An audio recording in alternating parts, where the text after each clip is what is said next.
It was Christmas Eve in New York City, the streets glowing with lights, laughter echoing in every corner. But beneath the glitter and cheer, a secret waited in the cold. A powerful millionaire, haunted by loss, crossed paths with a young mother and her fragile baby, shivering on a bench. That single moment would set off a chain of events that no one could have imagined, revealing betrayal, testing loyalty, and changing lives forever. Stay with us, because what comes next will leave you breathless. Snowflakes drifted in slow, elegant spirals across the night sky, melting as they kissed the glowing streets of Manhattan. It was Christmas Eve, the one night when New York seemed to soften its edges.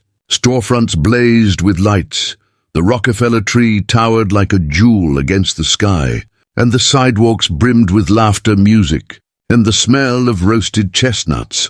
Michael Carter parked his black Range Rover just a few blocks from the great tree. He stepped out, straight-backed and composed, his polished shoes crunching on the snow-dusted pavement. A man in his late 30s, Michael carried himself with the kind of quiet authority that came from years of success, but also with a weight no one could see. His overcoat brushed against his tailored navy suit as he turned to the car door. "Come on, sweetheart," he murmured. A little girl tumbled out, her curls bouncing beneath a white knit hat. Kelly clutched her father's hand immediately, her boots sinking into the fresh snow. She looked up at him with the glowing wonder only a 4-year-old could muster. "Are we really going to see the tree tonight?" she asked breathlessly. Michael smiled faintly. "Yes, we'll see the tree. And then Coco at home, just like we promised." Kelly skipped alongside him, her mittened hand never letting go of his. To her, the night felt magical. To Michael, it felt heavier, though he forced himself to mask it. It had been 2 years since Sarah, his wife, had died, bringing their second child into the world. 2 years since joy had felt like something natural, instead of something he had to manufacture for his daughter's sake. They walked slowly, Kelly's voice filling the cold air with talk of Santa Claus and how many cookies should be left on the hearth. Michael nodded, distracted but present, until Kelly suddenly froze in her tracks. "Daddy," she whispered, tugging his sleeve. "Why is that lady sleeping there?" Michael followed her gaze. At the edge of the bus stop, beneath the weak glow of a flickering street lamp, a young woman lay curled on a splintered bench. She couldn't have been more than 20. Her blonde hair was tangled and crusted with snow, her sweater so thin it looked more like a rag than clothing. But it wasn't her appearance that made Michael's stomach twist. It was what she clutched desperately against her chest, a baby, wrapped in nothing but a frayed blanket. The infant's tiny fingers poked out, trembling violently against the winter air. His face was flushed red, lips quivering, as if the cold itself was fighting to steal his breath. Michael instinctively tightened his grip on Kelly's hand, his instinct telling him to keep walking. New York was full of stories he could not fix. Strangers you had to harden yourself against, but Kelly wouldn't move. Her eyes were wide, earnest, filled with something Michael knew well. Compassion, raw and fearless. "Daddy," she said again, her voice stronger this time. "He's just a baby." "He's so cold." Michael inhaled sharply, the winter air stinging his lungs. He thought of Sarah again, Sarah who never would have walked past. Sarah, who would already be kneeling beside the young woman, offering her scarf, her gloves, her kindness. "Promise me you'll show her how to be kind, Michael. Promise me." The memory cut through him. Without a word, he unwound the soft red scarf from around Kelly's neck. She didn't protest, only watched quietly as he stepped toward the bench. He knelt slowly, draping the scarf over the child with careful hands. The baby stirred faintly, a weak sound escaping his lips. Up close, Michael could see how pale the mother's skin was, her lips nearly blue. Even in unconsciousness, she clutched her child tighter, as if guarding him with her last ounce of strength. Michael touched her shoulder gently.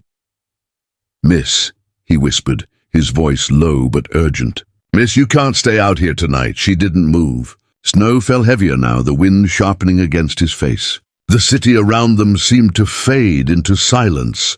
"Please," Michael urged, his voice breaking. "Wake up." Behind him, Kelly stood still, her small face solemn. But there was no fear in her expression, only hope. Hope that her father would do what she knew was right. Michael's chest tightened. The carolers in the distance sang Silent Night, but all he could hear was his own heartbeat pounding in his ears. In that moment he knew this was no ordinary night. Something had shifted, as if fate itself had placed him here at this bench at this exact time. He didn't know who this girl was or what her story might be, but he knew one thing with certainty: walking away was no longer an option. The woman stirred faintly, a low groan slipping past her cracked lips as Michael kept his hand on her shoulder. Snow clung to her lashes, melting slowly into rivulets against her pale skin. She tightened her grip on the bundle against her chest, as though sensing danger, even in unconsciousness. "Daddy, is she gonna die?" Kelly's small voice cut through the cold silence. She was standing just a few feet behind, clutching the hem of her coat. Her eyes darted from the woman's face to the baby's trembling fingers poking out from the blanket. Michael swallowed hard, forcing his voice to remain calm. "No, sweetheart. Not if we help her." The words surprised even him. He hadn't planned on stopping. He hadn't planned on letting compassion interrupt their evening ritual. But here he was, kneeling on the icy sidewalk with a stranger who looked one step from disaster. The baby gave a weak, wheezing cough, his tiny chest rising and falling unevenly. Michael's pulse quickened. He brushed away the snow clinging to the scarf he had laid across the child. "You're freezing," he muttered, more to himself than to the woman. With one hand, he tugged at the edges of the baby's blanket, adjusting Kelly's scarf so it covered more of the infant's face and chest. The warmth was barely enough, but it was something. The woman's lips parted and she gasped, eyes fluttering open. Fear lit her expression instantly. She bolted upright, clutching her baby so fiercely that Michael instinctively raised both hands in surrender. "It's okay," he said quickly, his tone calm but firm. "You're safe. I'm not going to hurt you. Give him back," she rasped, her voice hoarse, cracking from exhaustion. She tried to rise, but her legs buckled beneath her, sending her slumping back onto the frozen bench. The panic in her eyes never wavered, though. She clung to the baby, holding him as though he were the only thing tethering her to this world. Michael leaned back slightly, keeping his movements slow, deliberate. He wasn't about to spook her further. "He's too cold," he said softly. "I only covered him with a scarf. That's all." The woman blinked rapidly, her breathing uneven, visible clouds of vapor escaping her lips. She was trembling violently, her skin an unhealthy shade of pale. Her eyes flickered to Kelly, standing nearby, bundled in her coat, clutching her mittens to her chest. For a moment the stranger's defensive glare faltered. Kelly spoke before her father could. "His cheeks are red. He needs to be warm." The woman's lower lip trembled, but she said nothing.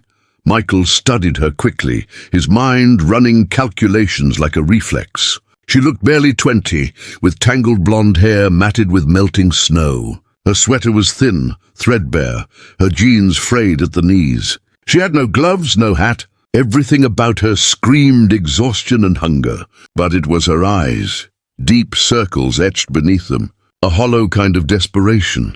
That told him the real story. He shifted slightly closer, lowering his voice so Kelly wouldn't hear the weight behind his words. "If you stay out here tonight, you and your baby won't make it until morning." The woman stiffened, clutching her child tighter. "I don't need your pity," she spat, though her voice shook with more than cold. Michael exhaled slowly, fighting the urge to argue. He wasn't offering pity. He was offering survival. "I'm not giving pity," he said evenly. "I'm giving you a chance to stay alive." For a long, tense moment, neither moved. Snow continued to drift lazily through the night air, coating the bench, the ground, even the woman's tangled hair. The baby whimpered softly, his lips faintly blue now.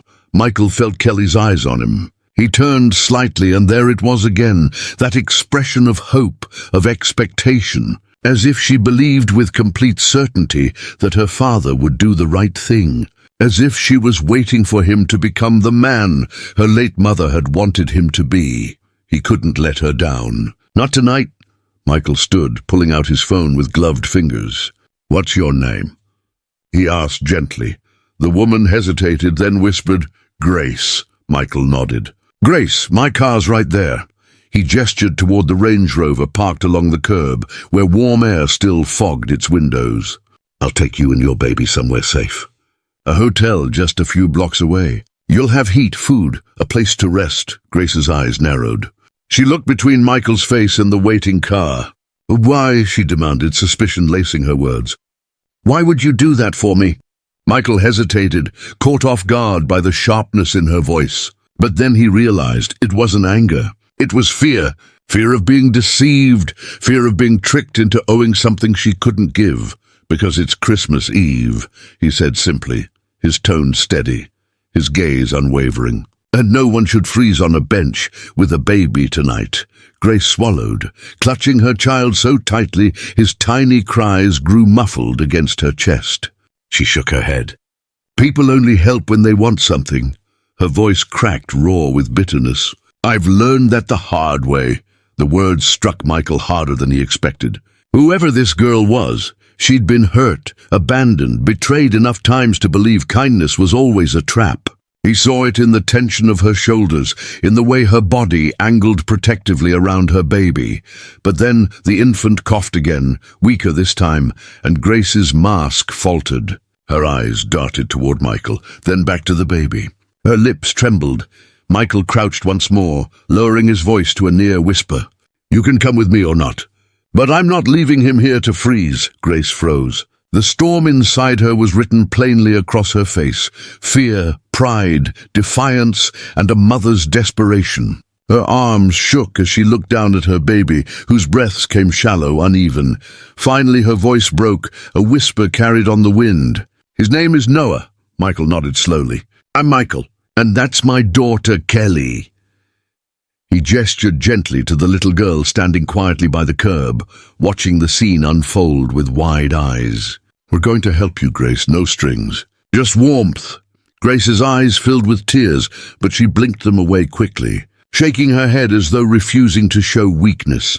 "Daddy!" Kelly called softly from the curb, her voice trembling but sure. "Can the baby come with us?"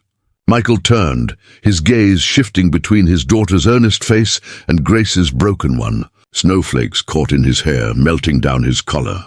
He gave Grace a steady look, leaving the choice to her. That's up to his mother. Grace stared at him, her arms aching from the weight of her son, her body screaming with exhaustion, her pride fighting with her fear. But Noah stirred weakly, his small fist uncurling against her chest, and that decided it for her. She pushed herself unsteadily to her feet. Her knees shook, but she steadied herself against the bench, her eyes never leaving Michael's. "All right," she whispered. "But just for tonight." Michael gave a single nod. "That's all I ask." Together they moved toward the waiting Range Rover. Kelly hurried forward to open the back door, her small face lighting up as though she had just witnessed a miracle. Grace slid into the seat cautiously, curling Noah against her chest. Michael followed, adjusting the heater to full blast as the car filled with the sound of the city outside and the fragile silence of trust beginning to form inside. It wasn't much, but it was a start. The interior of the Range Rover was warm, almost oppressively so, compared to the brutal air outside. Grace sank into the leather seat as if her body might dissolve into it. Her arms clutched Noah against her chest, unwilling to loosen her hold, even though the heat was beginning to thaw the child's trembling. Michael adjusted the vents carefully, angling them toward the baby. He didn't speak right away. Neither did Grace. The hum of the engine filled the silence, broken only by the faint rattle of Noah's breathing. Kelly twisted around in her seat, her curls tumbling loose from her hat. She leaned on her elbows, eyes wide, as she studied Grace and the bundle in her arms. "He's so tiny," she whispered. "What's his name again?" "Noah," Grace answered, her voice flat, almost reluctant, as if giving away too much information could somehow endanger her. Kelly smiled brightly. "Like the guy with the big boat and animals?" Despite herself, Grace let out a small huff of laughter, half disbelief, half exhaustion. She pulled the blanket tighter around Noah. "Yes, like that."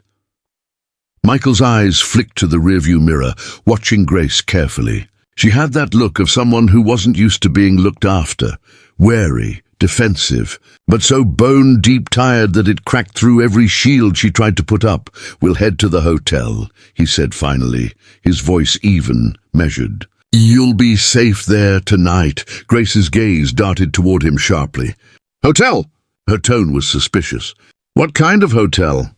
"The Archer on 5th, Michael replied simply. "It's mine. You'll have privacy, heat, food, whatever you and Noah need," Grace blinked. "Yours?" Michael didn't elaborate. He didn't need to. The car itself, the way he carried himself, the quiet deference he'd received even just parking at the curb, all of it confirmed what Grace suspected. He wasn't just some passerby. He was someone with means, her stomach twisted with unease. People with power always wanted something. Always. "I don't need charity," she muttered, her voice breaking with fatigue. Michael's hands tightened slightly on the steering wheel. He kept his tone calm, steady. "This isn't charity. It's one night of safety. Nothing more." Grace looked down at Noah. His tiny chest rose and fell weakly, but the color in his cheeks was improving under the heat. For the first time all day, his cries had quieted. She knew she should argue more. She knew she should demand guarantees, ask what he expected in return. But her body ached in ways she couldn't fight anymore. One night. Just one. She could endure one night in a stranger's world if it meant Noah survived. The car rolled past the glowing streets, where children clutched their parents' hands and carolers gathered on corners. Grace stared out the window, her reflection pale against the glass. It had been months since she'd been inside a car like this, months since she'd felt heat that wasn't stolen from a subway vent. Kelly leaned back again, her voice small but curious. "Do you have Christmas presents, Miss Grace?" Grace stiffened. No one had asked her that in years. "No," she whispered. Kelly frowned as though the idea was impossible. "But Santa comes for everyone." Grace didn't answer. Her throat tightened, and she turned her face toward the window, hiding the tears that threatened. Michael caught the flicker of her expression in the mirror. His chest ached with a heaviness he hadn't expected. He didn't press her. He didn't say anything at all. Minutes later, the Range Rover pulled up before the Archer. The building loomed against the night sky, its limestone facade gleaming beneath the holiday lights. Doormen in long coats opened the doors instantly, bowing slightly as they greeted Michael. "Mr. Carter? Welcome back, sir." Michael nodded, stepping out first. He extended a hand to help Grace, but she ignored it, clutching Noah tightly as she slid from the seat. Her eyes darted everywhere.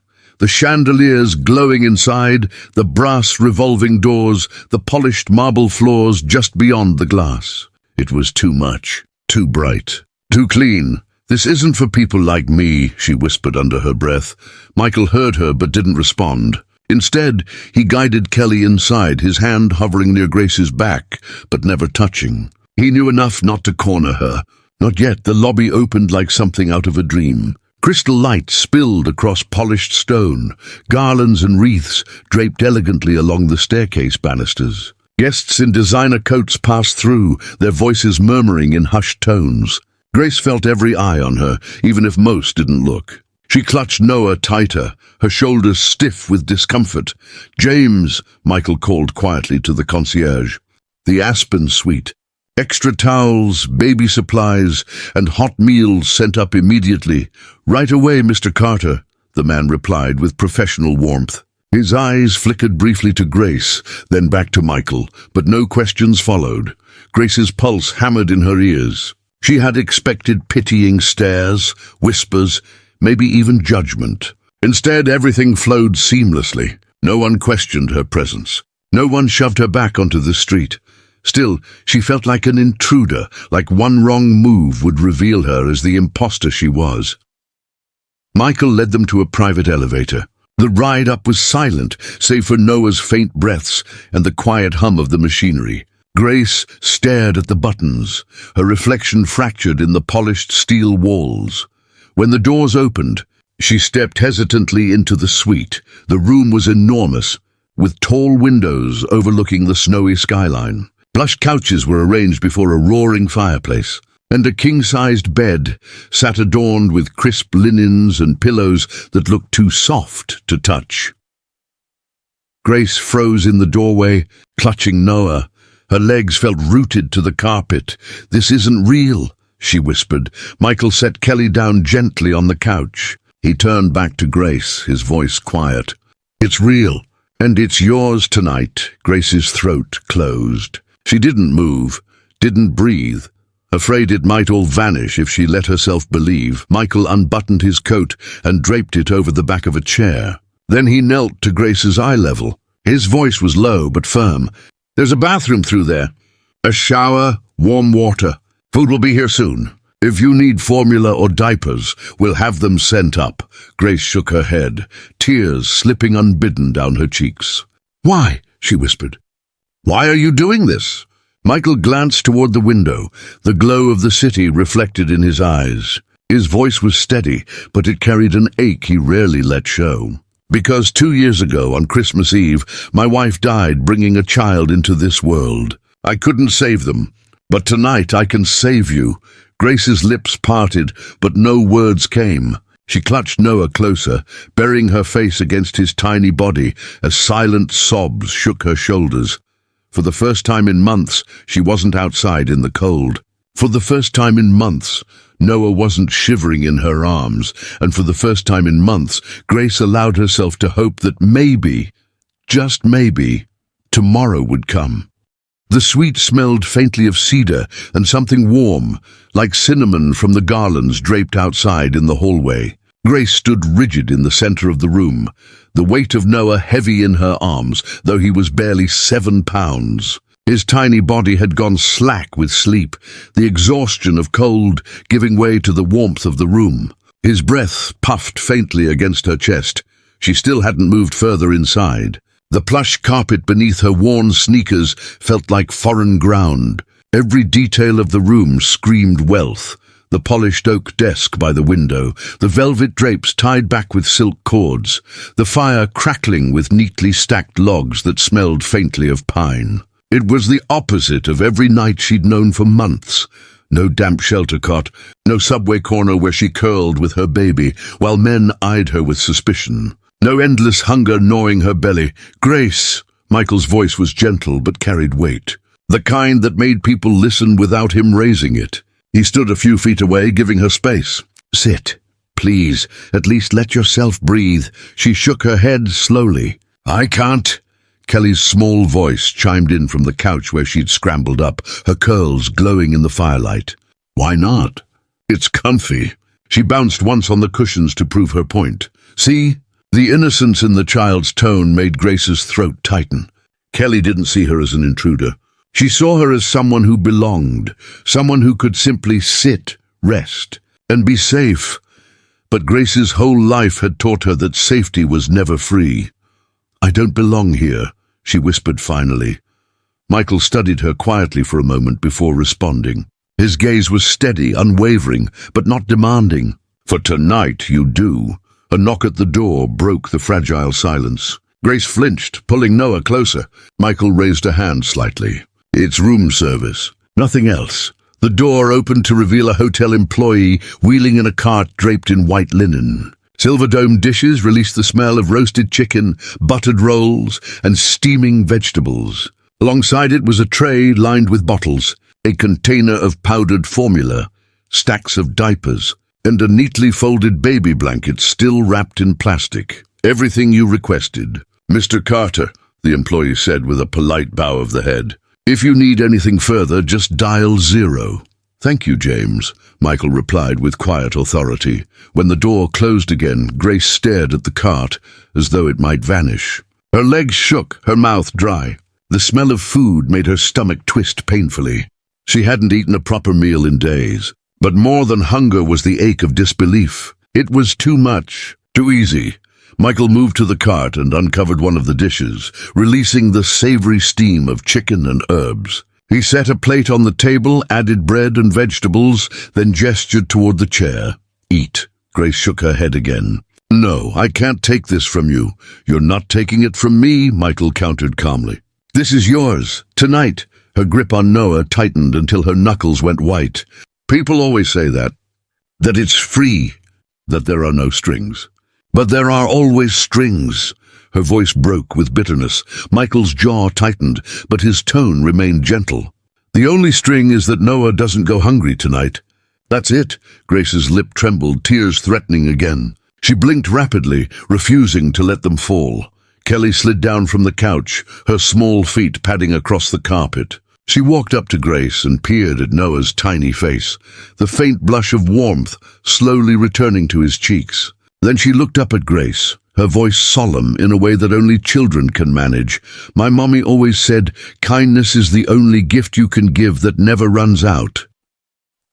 The words struck Grace like a blow. She blinked hard, her chest constricting. She wanted to ask about this child's mother, but something in Michael's face, an old wound quietly guarded, told her not to. Instead, she finally lowered herself into the chair. The cushions seemed to swallow her whole. She eased Noah into her lap, his tiny body curled against her, as though he sensed the warmth of safety for the first time in weeks. Michael handed her the plate. His leather-gloved hand brushed the edge of the dish, steady as stone, and he didn't let go until she took it. Her first bite nearly broke her. The warmth spread through her chest, down into the hollow ache of her stomach. Tears burned behind her eyes, but she forced them back, chewing slowly, as though the food itself might vanish if she rushed. Michael sat across from her silently, watching not with pity, but with quiet attention. Kelly perched on the couch, humming faintly to herself, playing with the fringe of a pillow. Halfway through the meal, Grace's shoulders sagged, exhaustion crashing over her. Every muscle in her body seemed to loosen all at once, as if the fight to stay upright was finally losing. Michael noticed instantly. He set his glass down and rose. You need sleep. The bedroom's through there. There's a crib in the corner. Grace shook her head. I can't. You can, he interrupted gently. Just for tonight. Her protests died in her throat. Noah shifted in her arms, sighing in his tiny sleep. Grace's heart clenched. She rose slowly, following Michael's quiet directions toward the bedroom. The room was warm, softly lit by a lamp on the nightstand. A crib had been set up by the staff, sheets tucked neatly, a folded blanket resting on top. Grace stood in the doorway, frozen again. Michael paused behind her, his voice low. You don't have to do everything alone. The words lingered in the air. She wanted to deny them, to say she always had and always would. But the sight of the crib, safe, clean, warm, undid her. Carefully she laid Noah down, tucking the blanket around him. His tiny fists unclenched, his face softening as he melted into the mattress. Grace stood over him for a long time, one hand resting on the edge of the crib, afraid that if she blinked, it would all dissolve back into the cold. Michael stepped back, giving her silence. Kelly leaned against the doorframe, her small face glowing in the lamplight. Merry Christmas, Noah, she whispered. Grace's chest broke open then. Silent tears spilled down her cheeks. She covered her mouth to keep from sobbing aloud. Michael placed his coat gently around her shoulders, the weight solid and warm. Rest, he said simply, and for the first time in months Grace let herself. She curled onto the edge of the bed, one hand always stretched toward her child, and drifted into a sleep so deep it felt like another world. Outside, snow continued to fall, soft and endless, blanketing the city. And inside that suite, for one fragile night, hope began to thaw the ice around Grace Miller's heart. The morning sun crept across the Manhattan skyline, spilling golden light through the wide windows of the Aspen suite. It landed first on the glistening frost outside, then across the thick velvet curtains, and finally on the pale face of Grace Miller. Her eyes fluttered open slowly, confusion stabbing her chest. For one breathless second, she thought she had dreamed it all, the warmth, the food, the crib. Panic surged. She shot upright, her hair wild, her heart hammering. Then she saw him, Noah, sleeping soundly in the crib, his tiny chest rising and falling with steady rhythm, his lips no longer blue but pink with life. His fist twitched against the blanket as though he were dreaming. Grace pressed a hand to her mouth, her throat aching. Tears filled her eyes unbidden, but this time they were different. They weren't the tears of fear or hunger. They were something she had forgotten long ago. Relief. She rose carefully, padding across the carpet to scoop him into her arms. His warmth seeped through her sweater, and for the first time in weeks, she didn't feel the bone-deep cold that had become her reality. The door creaked softly behind her. She turned, startled, to see Kelly standing in the doorway. The little girl wore a fresh sweater dress of soft wool, her golden curls tumbling around her shoulders. She clutched a small gift bag decorated with reindeer. "Merry Christmas," Kelly whispered, her face alight with excitement. She tiptoed inside and held out the bag. "This is for Noah. I made Daddy bring me here." Grace blinked rapidly, overwhelmed. She opened the bag to find a tiny knitted hat, pale blue, with a pom-pom on top. It was small enough for Noah's delicate head. Grace's throat closed. You made this?" Kelly shook her head quickly. "No, Mrs. Hill helped. But I picked the yarn. It's snowflake blue, see?" She tugged the bag closer to show off the color. Before Grace could answer, a new presence filled the room. A tall woman with silver hair neatly tied in a bun entered, her wool coat perfectly buttoned. Her posture was regal, her eyes sharp and assessing. "Miss Miller," she said in a clipped voice. "I am Mrs. Margaret Hill, Mr. Carter's housekeeper. Forgive the intrusion, but Miss Kelly insisted on delivering her gifts personally." Grace clutched Noah tighter, instinctively shielding him. Her voice faltered. "It's all right. Thank you." Mrs. Hill's gaze swept the room quickly.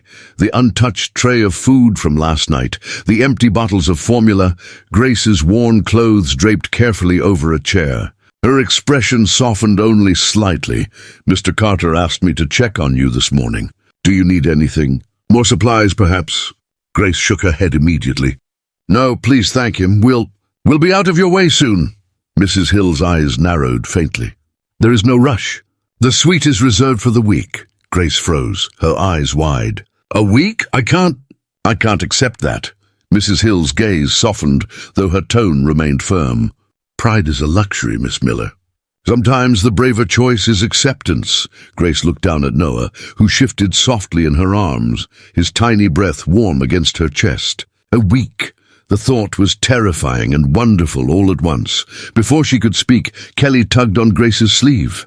"Can you and Noah come see our Christmas tree?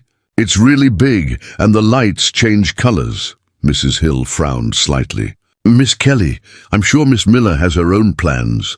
Grace opened her mouth to decline, to retreat back into safety, but then she saw Kelly's wide, pleading eyes.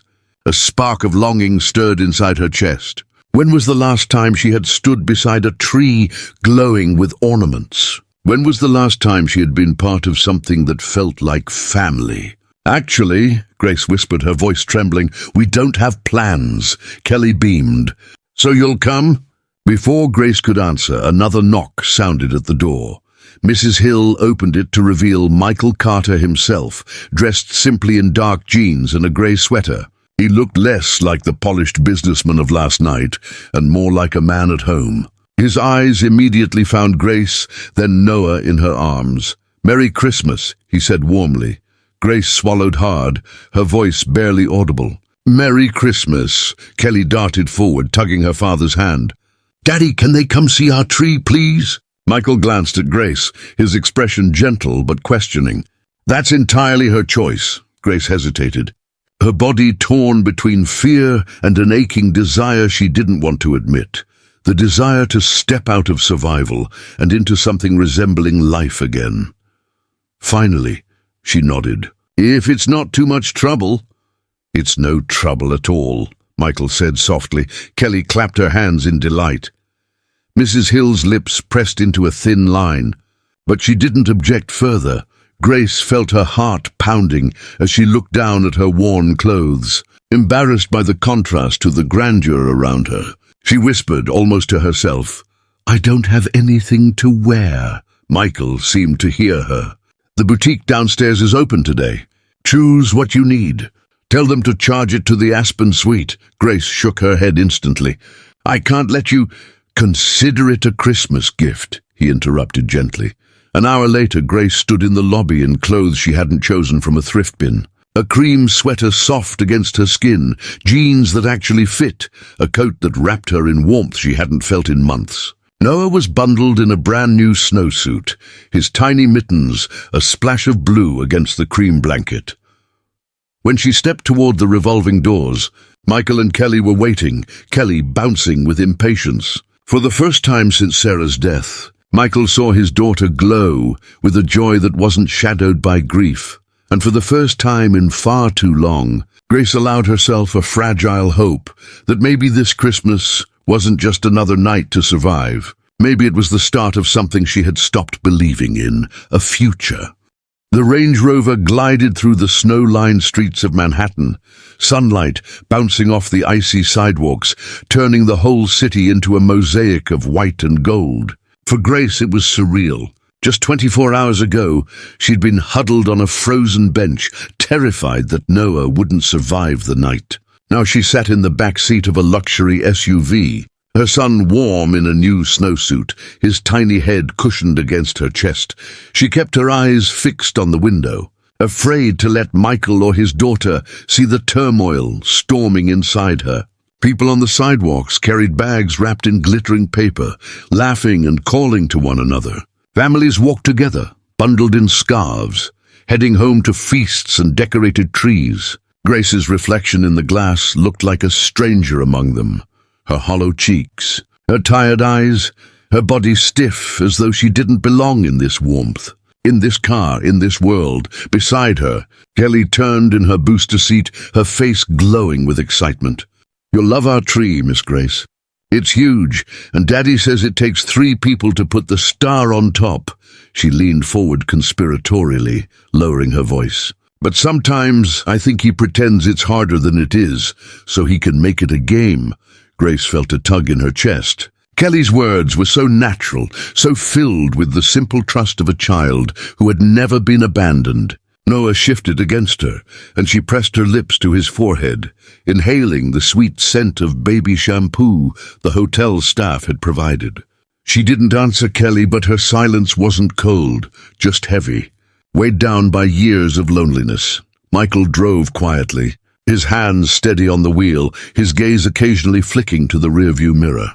He saw the way Grace hunched protectively around her child, as though she expected the world to snatch him away. He knew that look. He had worn it himself in different form, the first year after Sarah's death, when every choice felt fragile, when the thought of raising Kelly alone seemed impossible. "Are you comfortable?" Michael asked softly. Grace hesitated, then nodded once. "Yes, thank you." Her voice was barely above a whisper, but Michael caught the tremor in it. He didn't press further. He knew better than to demand trust. Trust was earned slowly, like water carving through stone. The Range Rover slowed as they turned into the driveway of a towering high-rise overlooking Central Park. Grace's breath caught. The building rose like a fortress of glass and steel, the kind of place she had once passed on the street and thought, "People like me will never even see the inside." "This is where you live?" she asked, before she could stop herself, the disbelief sharp in her voice. Michael nodded, pulling smoothly toward the private entrance, where a doorman in a navy coat and hat stepped forward immediately. "Yes, for the past 5 years," the doorman smiled warmly. "Merry Christmas, Mr. Carter, Miss Kelly." "Merry Christmas, Thomas," Kelly chimed, hopping out as soon as the door opened. She twirled in her coat, her curls bouncing. "We brought friends today." Grace froze, every muscle in her body stiff. Friends. The word felt dangerous. It implied something more than what she had agreed to, more than one night, more than survival. Inside the lobby, warmth wrapped around them again. Chandeliers spilled golden light across polished marble floors. Evergreen wreaths hung along the walls, red bows tied with meticulous care. Grace held Noah tighter, suddenly self-conscious in her new but modest clothes. She could feel the eyes of strangers sliding over her, even if no one stared openly. The elevator doors opened silently, revealing polished steel walls that reflected her pale face back at her in fractured pieces. She stepped in, her knees unsteady, Michael's presence beside her somehow both comforting and intimidating. The ride was smooth, soundless, but Grace's heart pounded louder with every floor they passed. Then the elevator doors opened directly into the Carter penthouse. She froze. Warm light spilled across dark hardwood floors. Tall windows revealed a sweeping view of Central Park, blanketed in snow. And in the corner, just as Kelly had promised, stood a Christmas tree so tall it nearly touched the ceiling. It glowed with red and gold ornaments, lights twinkling like captured stars. Kelly ran forward, spinning in front of the tree with her arms stretched wide. "See, isn't it beautiful?" Grace's throat closed.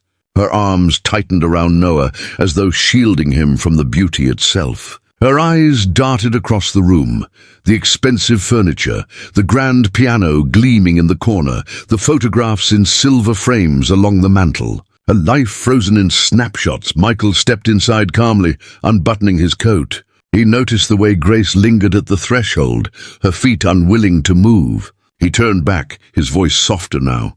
"You're safe here. You can come in." Grace's eyes filled with tears before she could stop them. Her body shook with the tension of wanting to believe him and fearing what belief might cost her. Slowly, almost unwillingly, she stepped over the threshold. The moment her shoes touched the polished wood, it felt as though she were trespassing into a dream she had no right to touch. Kelly tugged at her sleeve again, oblivious to her turmoil. "Come see the ornaments, Miss Grace. Daddy says some of them are older than him." She pulled Grace toward the tree, and Grace followed, Noah nestled against her, up close. She saw delicate glass baubles painted with snowy scenes, tiny carved angels, and an old star at the top that glittered in the light. Kelly pointed at one ornament shaped like a snowflake. "That one was Mommy's favorite," she said matter-of-factly. Grace glanced instinctively toward Michael. He stood near the fireplace, his expression unreadable, but there was a shadow in his eyes. The room seemed to hold its breath for a moment, grief mingling with the joy of Christmas morning. Grace wanted to look away, but she couldn't. For the first time she felt a crack in the polished armor Michael wore. He wasn't just a man of wealth and power. He was a man carrying a wound that hadn't healed. And somehow that made him feel more real than anything else in this place. "Breakfast will be ready soon," Michael said finally, breaking the silence. "Mrs. Hill has been preparing something special." As if on cue, the silver-haired housekeeper appeared, her eyes sharp as always, but her voice softer than Grace had expected. "Pancakes shaped like stars, Miss Kelly's request," Kelly squealed with delight. "With extra syrup?" Mrs. Hill's lips twitched in what might have been the ghost of a smile. "With extra syrup." Grace followed slowly into the dining room, her legs still unsteady. She felt like she was walking into someone else's life, one she had no claim to. And yet, as she sat at the long table with Noah in her lap and Kelly chattering beside her, a fragile part of her began to wonder, was it possible that this Christmas could be more than a reprieve? Could it be the beginning of something she had stopped believing in? The dining room of the Carter penthouse was warm with the glow of morning sunlight, filtered through tall windows that overlooked Central Park. The snow outside glittered like diamonds, but inside the table gleamed with polished silverware, crystal glasses, and steaming plates that gave off the mouth-watering aroma of freshly made breakfast. Grace stood uncertain at the doorway, Noah cradled against her chest, her worn sneakers sinking slightly into the plush rug beneath her feet. She had eaten in soup kitchens, shelters, even church basements where styrofoam trays were handed out with watery soup. But she had never seen a table like this, set with care, like something from the magazines she used to flip through in college libraries before life had shifted so violently. "Come," Michael said softly, pulling a chair out for her. His voice wasn't commanding, but the kind that left no room for argument. Still, it was laced with warmth, the kind of tone that had steadied boardrooms and soothed a child alike. Grace hesitated, then slid into the chair carefully, as if afraid she might leave marks on its perfect surface. Noah stirred in her arms, his tiny lips puckering as if ready to fuss. Without a word, Mrs. Hill appeared, placing a small basket beside Grace, filled with neatly folded burp cloths and a baby bottle warmed to the perfect temperature. Grace blinked, overwhelmed by the thoughtfulness. "Thank you," she murmured, her voice so quiet it barely carried across the table. Mrs. Hill inclined her head briefly. "Mr. Carter asked me to ensure you had everything you needed." Before Grace could respond, Kelly plopped into the chair beside her, her curls bouncing wildly as she leaned forward to inspect Noah. "He's awake! Can I say hi?" Grace hesitated, her protective instincts flaring. But then she saw Kelly's eager eyes, so innocent, so full of genuine wonder. Slowly, she shifted Noah just enough for the little girl to peek at him. "Hi, Noah," Kelly whispered, her voice tender as if she instinctively knew to be gentle. "You're really small, but that's okay. I'll show you all my toys later." To Grace's shock, Noah's tiny fingers stretched out, brushing against the edge of Kelly's sleeve. Kelly gasped, her eyes wide. "He touched me." Michael chuckled from across the table, a sound rare and soft. "He must like you already," Grace's heart twisted.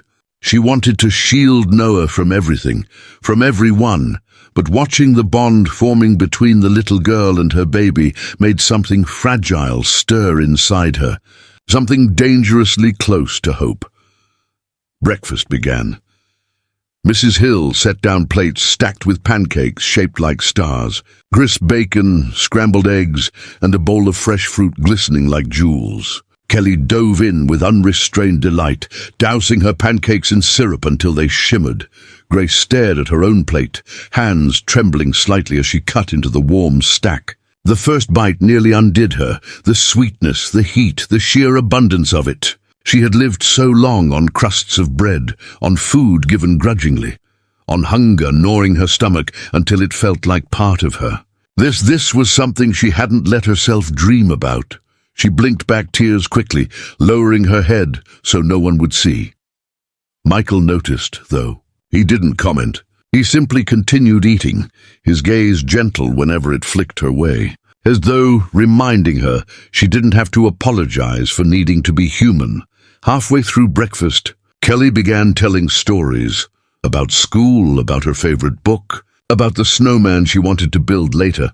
Her voice filled the room, bright and unself-conscious. Grace listened quietly, occasionally smiling despite herself. Noah dozed again in her arms, his tiny breath steady against her chest. Then Kelly paused suddenly, her little brow furrowed. "Daddy, can Miss Grace and Noah stay with us forever?" The question dropped into the room like a stone into still water. Grace froze, her fork halfway to her mouth. Heat flooded her cheeks, shame and panic surging all at once. She opened her mouth to protest, to explain that she would never impose, that she didn't belong here. But before she could speak, Michael leaned forward slightly, his expression calm but thoughtful. "That's not how it works, Kelly," he said gently. "Miss Grace and Noah are our guests right now. We're helping them for a little while." Kelly's face fell. "But why not forever?" Grace's heart clenched. She wanted to disappear, to melt into the floor. She couldn't stand the thought of being the reason this child looked sad. She tried to speak, but her throat was too tight. Michael's gaze shifted to Grace, his voice lowering as if speaking more to her than to his daughter. "Sometimes people just need a safe place to rest before they find their own home again." Grace blinked rapidly, tears threatening again. She nodded faintly, her fingers tightening around Noah. "That's right," she whispered, forcing her voice steady. We'll find our place." Kelly didn't seem satisfied, but she turned back to her pancakes, pouting slightly. The rest of breakfast passed in relative quiet, though Grace's mind churned endlessly. She felt like an intruder in this world of warmth and comfort, a fragile piece of glass surrounded by steel. And yet, there was a part of her that longed desperately for what Kelly had suggested. A forever. A place where Noah could grow without fear. A place where she didn't have to fight alone. After breakfast, Michael offered to show Grace and Noah the rest of the penthouse. She followed hesitantly, her eyes darting across each room as though cataloguing proof that it was real. The library lined with shelves of leather-bound books. The music room where sunlight fell across polished keys. The balcony that opened onto the park, where the city spread out like a storybook.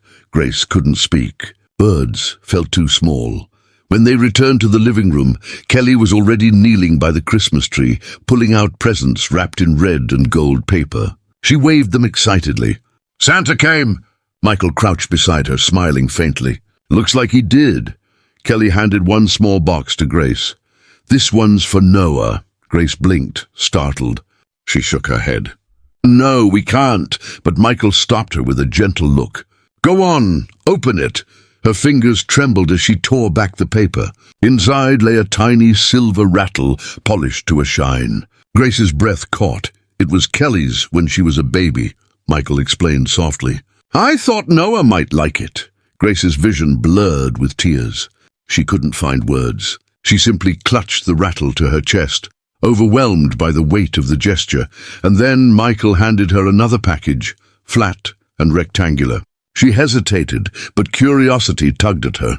Inside was a leather-bound sketchbook and a set of professional drawing pencils. Her throat closed.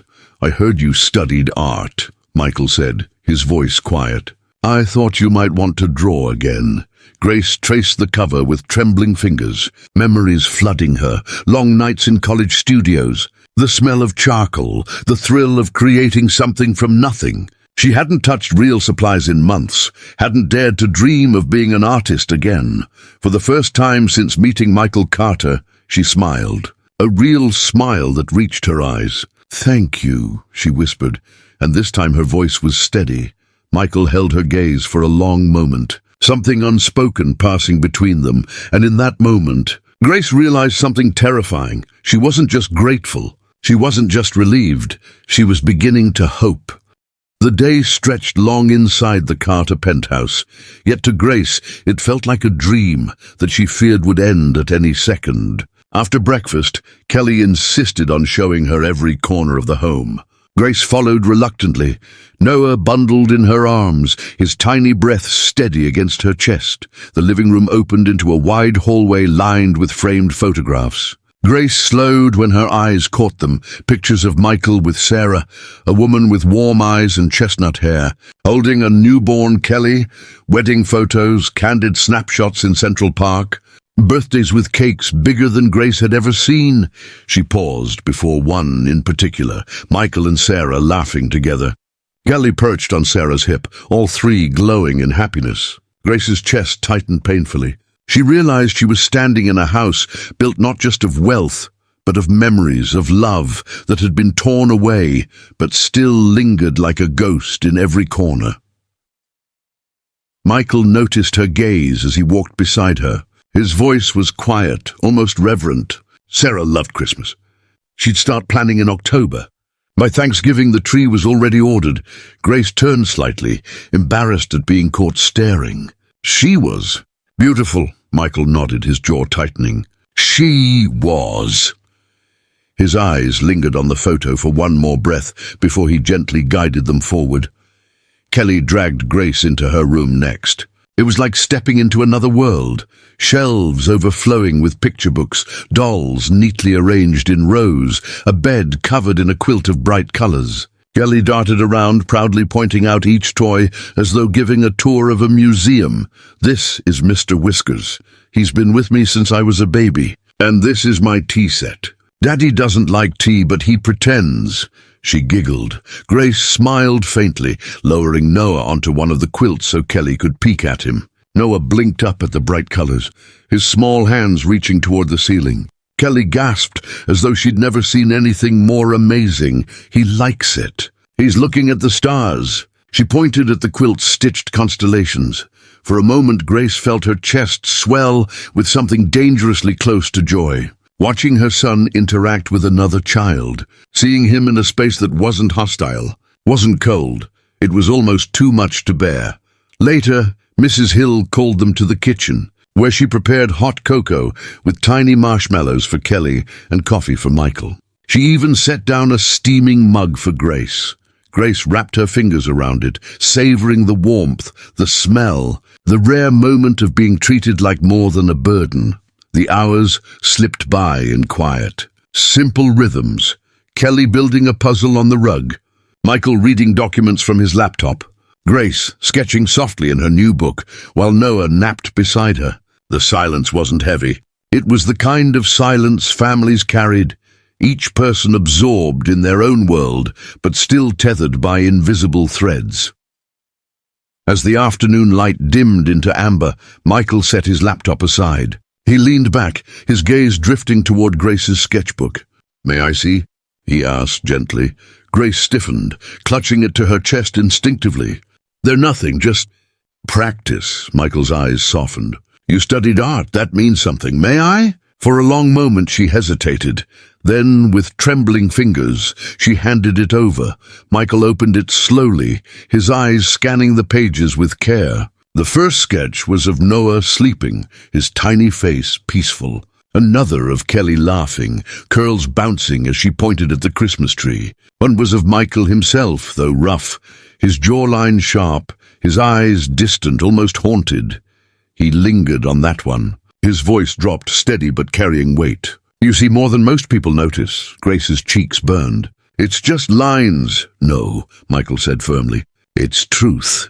The room went still for a moment, only the crackle of the fire breaking the quiet. Grace wanted to retreat, to take the sketchbook back and hide it, but something in his voice anchored her. For the first time in months, someone was looking at her work, not as a distraction, not as wasted time, but as something real. "Why did you stop?" Michael asked softly, still turning the pages. Grace's throat closed. She swallowed hard. Because when you're hungry, when your child needs diapers, pencils don't matter. Food does. Survival does."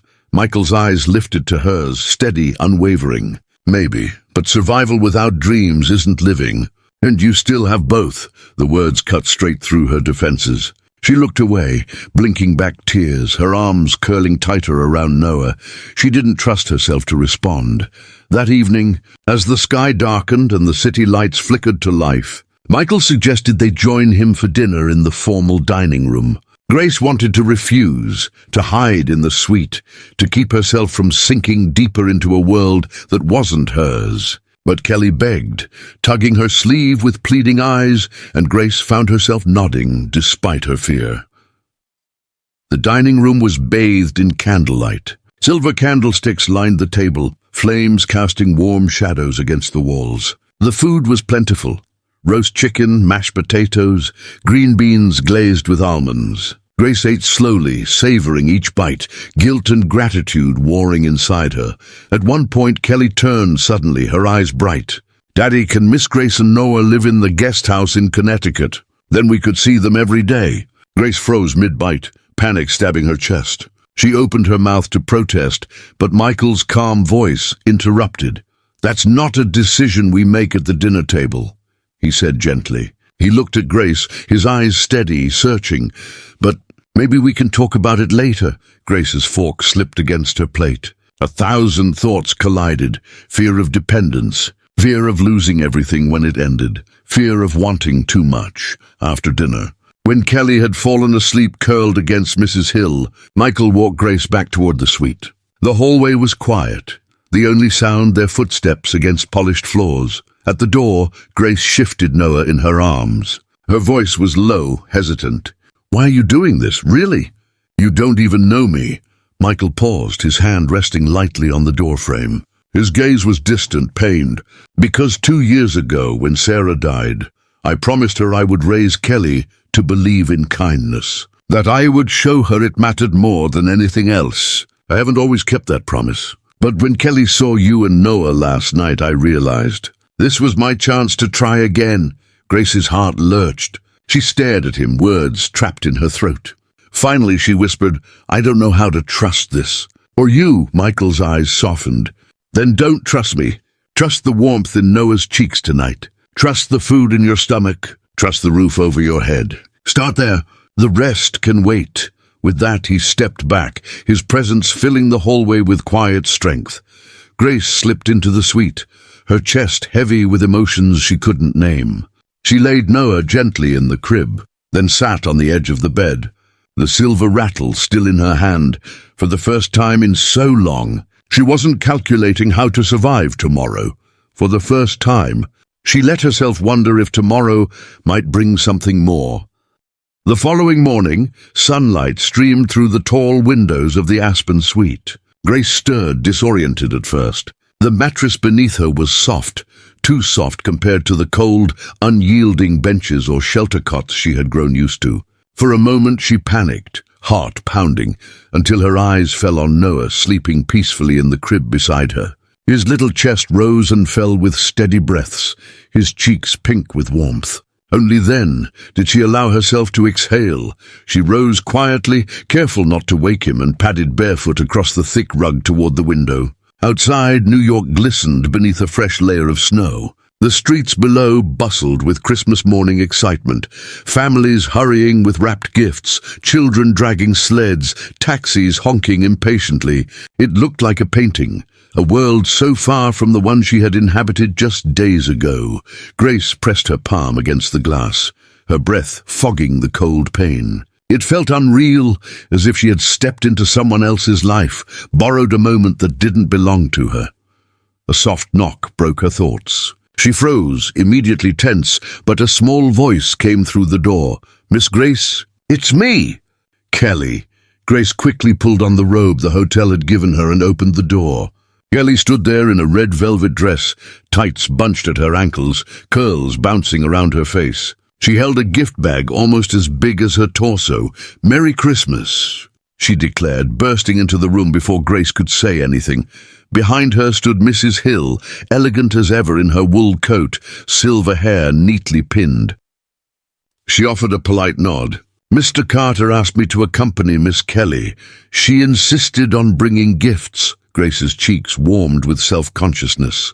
Her hair was uncombed, her robe loosely tied, the evidence of her poverty. Her worn clothes folded on a chair, too visible in this pristine suite. She clutched the robe tighter around her frame. "It's okay," she murmured, stepping aside. Kelly dashed to the crib, her eyes lighting up when she saw Noah. "He's awake! Oh, look, he's awake!" She leaned over, gazing at his tiny fingers stretching into the air. He's so small, like a doll. Grace's body tensed instinctively, moving closer to guard Noah, but Kelly's face was so full of wonder that her defenses softened. "I brought him something," Kelly said, pulling out a small stuffed reindeer from the bag. Its nose lit up when she pressed it.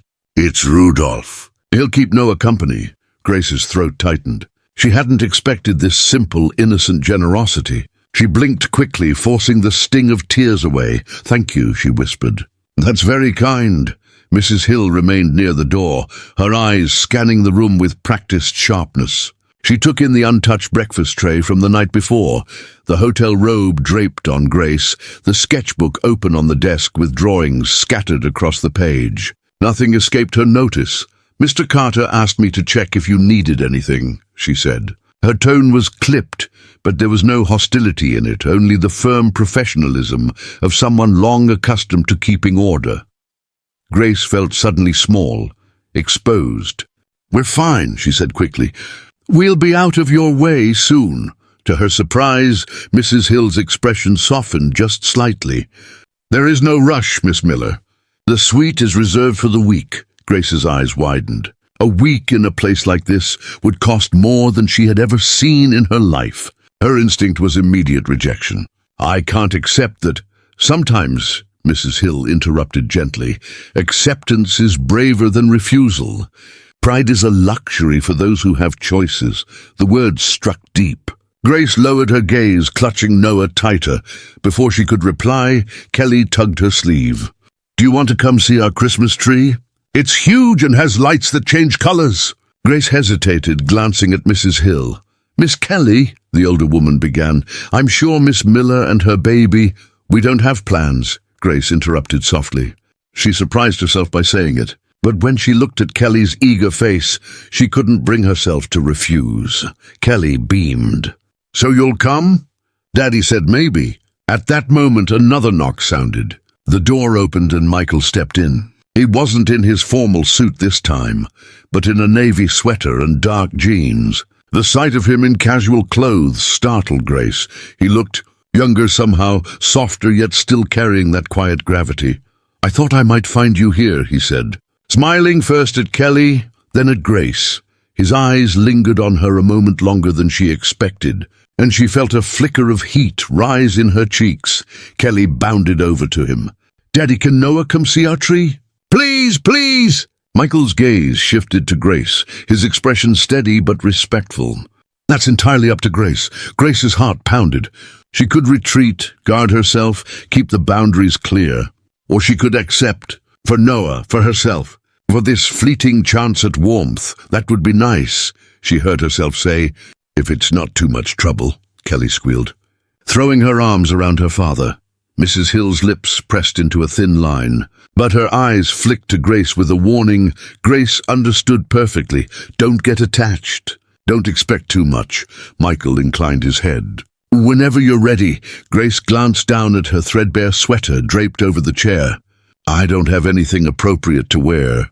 "The boutique downstairs is open today," Michael said smoothly. "Find what you like. Just tell them to charge it to the Aspen Suite. Consider it a Christmas gift." "I can't," Grace began. Michael's expression was kind but firm. "You can, and you will." An hour later, Grace stood in the hotel lobby wearing new jeans, a cream-colored sweater, and a warm coat. Noah was bundled in a soft snowsuit, his tiny fists tucked inside mittens. She hardly recognized the reflection in the mirror near the elevators. For once, she didn't look like a shadow of herself. Michael and Kelly waited near the revolving doors. Kelly skipped in place with excitement, while Michael's eyes flicked over Grace, lingering for just a moment before he opened the door. Outside, the Range Rover idled, snow glistening on its hood. The ride through Manhattan was short but surreal. Grace held Noah close, her eyes darting between the passing skyscrapers and the man driving silently beside her. She wanted to ask questions about why he was doing this, what he expected, but the words stuck in her throat. When the car pulled up to a luxury high-rise overlooking Central Park, her breath caught. "You live here?" she asked, unable to hide her awe. "For the past 5 years," Michael replied simply. The doorman greeted them warmly. "Merry Christmas, Mr. Carter, Miss Kelly." "Merry Christmas, Thomas," Kelly chirped. Grace followed them inside, the marble floors gleaming beneath crystal chandeliers. She felt small, out of place, her heart thundering with every step. The elevator rose smoothly, and when the doors opened directly into the penthouse foyer, Grace froze. Warm light poured across polished hardwood floors. A towering Christmas tree glittered in the corner, ornaments glinting gold and red. Floor-to-ceiling windows revealed the snow-covered park below. Kelly tugged her hand eagerly. "Come on, this is our home!" Grace hovered in the doorway, her arms tightening around Noah. She couldn't step further. It was too much, too grand, too far from anything she knew. Michael noticed her hesitation. His voice was gentle, low. "You're safe here." Something in his tone, steady, reassuring, broke through her fear. She stepped forward into the warmth, into the light.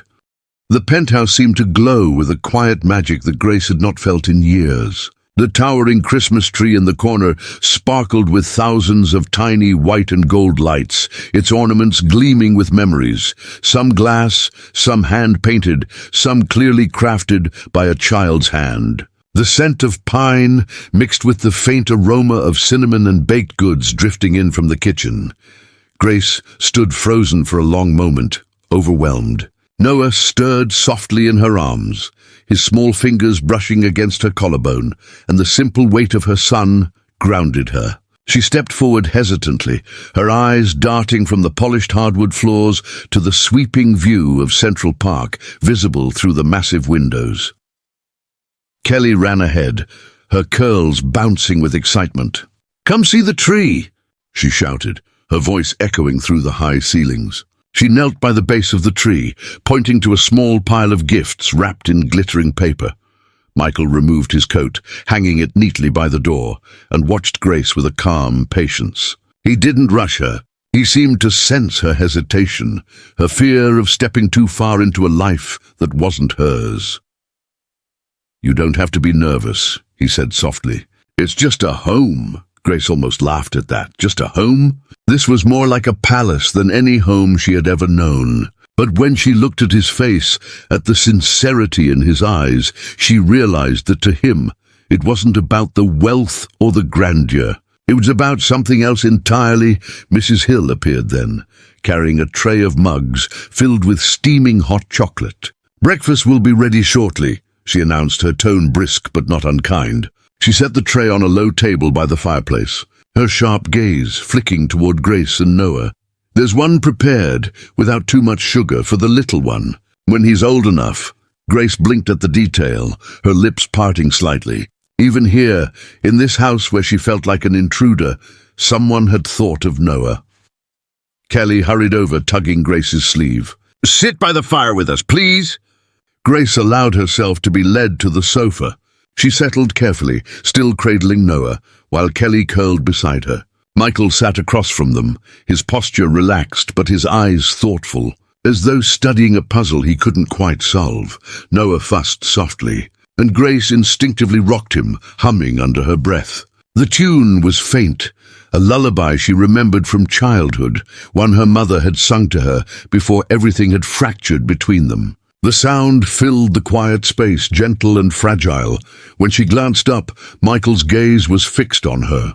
He quickly looked away, reaching for his mug of coffee, but not before Grace caught the flicker of something in his eyes, something she couldn't name, but felt stir a strange heat inside her.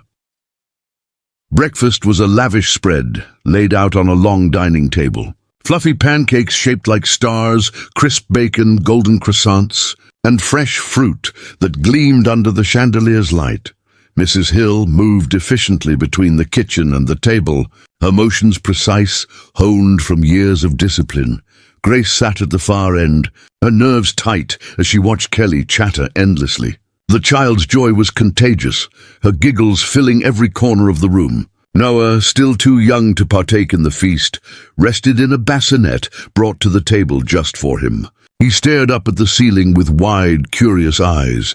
"Daddy, can we open presents after breakfast?" Kelly asked, maple syrup dripping from her chin. Michael smiled faintly, dabbing her face with a napkin. "Yes, after breakfast." Grace toyed with her fork, the rich food both a blessing and a burden. Every bite was delicious, but each mouthful also reminded her of how little she had eaten in the weeks before, of nights she had skipped meals so Noah could have formula. Now, sitting in this grand room with more food than she could ever imagine affording, she felt both gratitude and guilt pressing against her ribs. Michael seemed to sense it. His voice was quiet but firm. "Eat, Grace. You don't need to ration anymore. Not here." Her hands stilled, her eyes flicking up to meet his. His gaze was steady, not pitying but commanding in its own gentle way. Slowly she nodded and forced herself to take another bite, to accept the nourishment without shame. After breakfast, they gathered around the Christmas tree.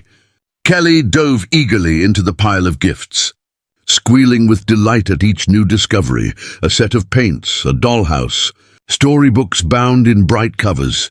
Then Michael reached for a small box wrapped in silver paper. He handed it to Grace with a nod. "This is for Noah."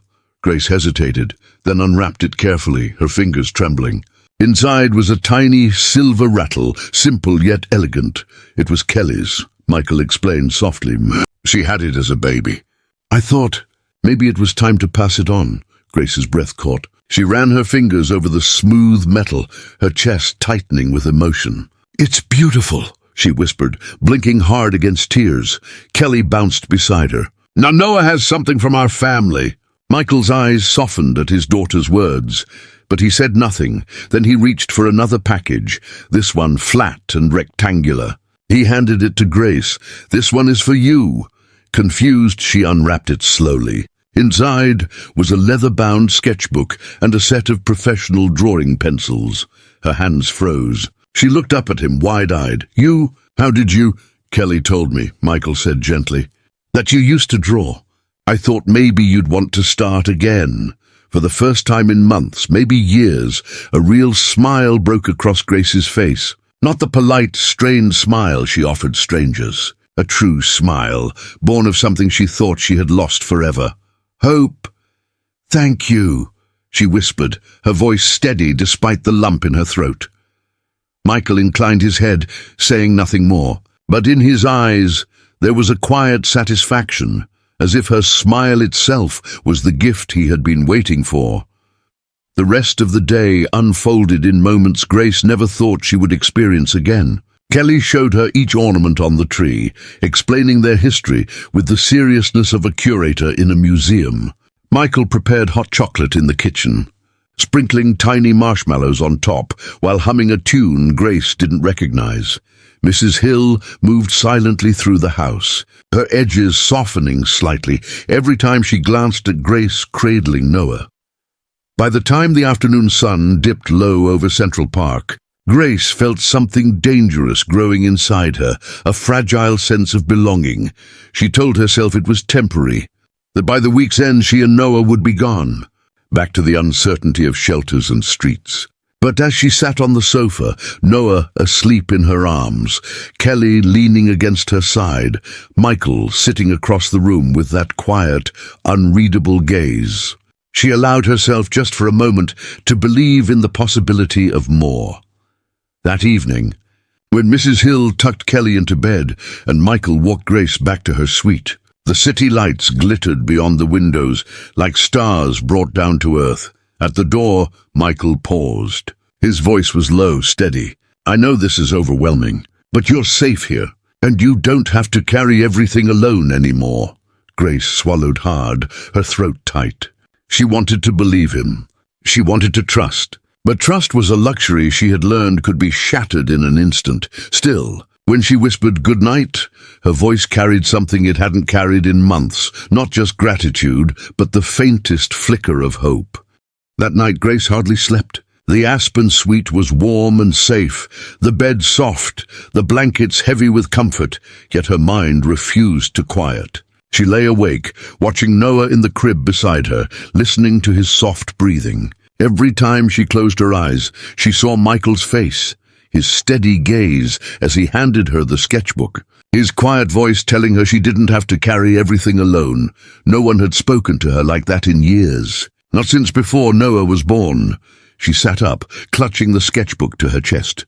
Slowly she opened it, letting her pencil glide across the page. First she sketched Noah, asleep with one tiny fist curled against his cheek. Then Kelly, all curls and light, smiling as she showed her Christmas presents. Finally, she let her hand trace Michael's face, his strong jaw, the sadness etched into his expression, the unexpected kindness in his eyes. She stopped halfway through, startled by what she was drawing. Her chest tightened. She snapped the sketchbook shut and placed it on the nightstand. "This isn't your world," she whispered to herself. "Don't forget that." But as she drifted into restless sleep, she couldn't escape the truth blooming quietly inside her. Part of her wanted it to be. The next morning dawned with a brilliant sun over the snowy city. Grace awoke to a knock at her door. She hesitated before opening it, adjusting her robe. Standing there was Mrs. Hill, dignified as ever with a tray in her hands. "Breakfast," she said curtly, stepping inside without waiting for permission. She set the tray on the table, scrambled eggs, toast, fresh fruit, and coffee. Her sharp eyes scanned the room, lingering on the closed sketchbook. "You've been drawing again." It wasn't a question. Grace flushed, her instinct to defend herself rising. "Just a little." To pass the time, Mrs. Hill's face softened almost imperceptibly. "Good. Miss Kelly could use someone who encourages her imagination. Mr. Carter tries, but—" She stopped herself, pursing her lips. "Eat while it's hot." Before Grace could respond, the older woman swept out, leaving the faint scent of lavender in her wake. Grace sat at the table, staring at the breakfast. It was more than she had eaten in a week before last night. She forced herself to take a bite, guilt and gratitude warring in her chest. Noah stirred awake, and she lifted him into her lap, feeding him formula from the bottle the hotel had provided. His little hands grasped at her fingers as though to remind her this was what mattered. Not fear, not doubt, him, always him. By mid-morning, Kelly appeared at the suite, her curls bouncing beneath a knitted hat. She carried a piece of paper covered in crayon scribbles. "Look, I drew you," she announced proudly, shoving the paper toward Grace. Grace smiled despite herself. The drawing was messy, stick figures with big circles for heads, but she could see it. One figure with curls clearly meant to be Kelly. Another small one cradled in her arms was Noah, and beside them a taller figure stood holding Kelly's hand. Michael. Her breath caught as she realized the child had drawn them all together. Kelly grinned. "We're a family now." Grace's heart lurched painfully. She forced a smile, smoothing Kelly's hair. "That's very sweet, Kelly, but families are complicated." Kelly tilted her head, confused. "Not really. Daddy says family is just the people you don't give up on. And Daddy didn't give up on you and Noah." Grace swallowed hard, unable to find words.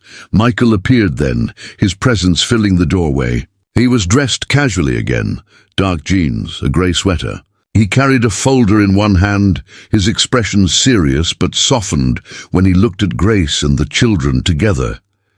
"Kelly," he said gently, "why don't you show Noah the tree again while I talk to Grace?" Kelly nodded eagerly and skipped out, humming. The air grew heavier once she left. Michael stepped inside, setting the folder on the table. He hesitated before speaking. "I've been thinking," he began carefully. "You and Noah can't keep living out of a hotel suite. It's temporary, and I don't want you worrying about where you'll go when the week ends." Grace stiffened immediately, clutching Noah closer. "We'll manage." "We always do." Michael shook his head. "That's not good enough. Not for you, not for him." He slid the folder toward her. "I own a property in Connecticut. A guest house on the estate. It's private, furnished, safe. You and Noah could stay there for a month, longer if needed, until you're steady again." Grace's eyes widened. "A guest house? Why would you—" "Because I promised Sarah I'd teach Kelly that kindness matters more than anything," he said quietly. "And Kelly saw you that night, Grace. She saw what kindness looks like. I want to honor that." Her throat tightened. "This feels like charity. I don't want to be someone's project." Michael's gaze was steady. "It's not charity. It's opportunity. And if it helps, you can work while you're there. We'll find something for you." Grace's defenses warred with the desperate yearning in her chest. A warm, safe place for Noah, a chance to rebuild, a chance to breathe. "Why?" she asked finally, her voice trembling. "Why would you do this for me?" "You don't even know me." Michael was silent for a long moment. His eyes softened, shadows flickering there. "Because 2 years ago I lost my wife and my newborn son on Christmas Eve, and when I saw you and Noah, I couldn't walk away. Maybe I saw what I lost, or maybe I saw a chance to do something right. I don't know. But I knew I couldn't leave you on that bench." Grace's chest constricted, tears burning behind her eyes. She turned away, pressing her lips to Noah's soft hair, inhaling his scent to steady herself. After a long silence, she whispered, "1 month. No more and I'll work." "I won't just take." Michael nodded slowly. 1 month. "And we'll figure out the rest as we go." Their eyes met then, and something unspoken passed between them. Not love, not yet, but understanding, connection, a fragile thread tying their broken pieces together. That evening, as Grace packed the few belongings she had into a small bag, the new clothes from the boutique, the sketchbook, Noah's tiny rattle, she felt something she hadn't felt in a very long time, not just relief, but possibility, and it terrified her as much as it comforted her. The following morning, snow fell in soft, heavy flakes across the city. Grace stood by the window of the Aspen suite, Noah in her arms, watching as the streets of Manhattan slowly disappeared beneath a blanket of white. She could hardly believe this was happening. Just days ago, she had been on a frozen bench, clutching her child against the winter night, terrified he might not survive until dawn. Now she was being offered a home, a real home, even if only for a month. Michael had arranged everything with quiet efficiency. By the time Mrs. Hill arrived at the suite, the luggage cart was already waiting. The driver downstairs with the Range Rover. Grace hesitated, staring at the small pile of belongings she had gathered. Her old, threadbare clothes folded neatly beside the new ones Michael had insisted she take. The sketchbook, Noah's rattle, and the stuffed reindeer Kelly had gifted. It looked so small, so fragile, compared to the world they were about to enter. Kelly bounded into the room, bundled in her pink coat, mittens, and knitted hat. She was practically glowing with excitement. "Grace, Noah! Daddy says you're coming to the cottage today. It has a fireplace and ducks in the pond, and a swing on the big tree. You'll love it, I promise." Grace forced a smile, her chest tight with conflicting emotions. She wanted to be grateful, to let herself sink into the safety being offered. But fear clung stubbornly, fear that the moment she allowed herself to feel safe, it would all be ripped away. Michael arrived shortly after, his presence filling the doorway as always. He was dressed simply in a navy sweater and wool coat, his hair dusted faintly with snow. His eyes, though calm, carried that ever-present weight she had come to recognize. Grief, duty, and something else, something she dared not name. "Ready?" he asked softly. Grace glanced at Noah, bundled tightly in his blanket. She adjusted him in her arms, nodding. "As ready as I'll ever be." The Range Rover glided smoothly through the city streets, past Central Park, blanketed in snow, past rows of brownstones adorned with wreaths and garlands, past the glitter of shop windows still buzzing with holiday cheer. Grace sat in the back seat with Noah, staring out the window as the skyscrapers gave way to suburbs, then to long stretches of highway. Kelly chattered the whole way, her voice filling the silence. "Wait until you see the cottage. It has 2 bedrooms, and the kitchen smells like cookies when Mrs. Hill bakes. And there's a clawfoot tub upstairs. And Daddy lets me pick flowers in the summer, but now it's snow, so we can make snowmen. Oh, and maybe we'll see deer. They come right up to the pond sometimes." Grace listened, both amused and unsettled. Kelly spoke as though Grace and Noah already belonged there, as though it was only natural that they would become part of her world. Mrs. Hill sat in the passenger seat, occasionally turning her head to glance at Grace with that sharp, unreadable expression. Grace couldn't tell if the older woman distrusted her or was merely cautious, protective of Michael and Kelly.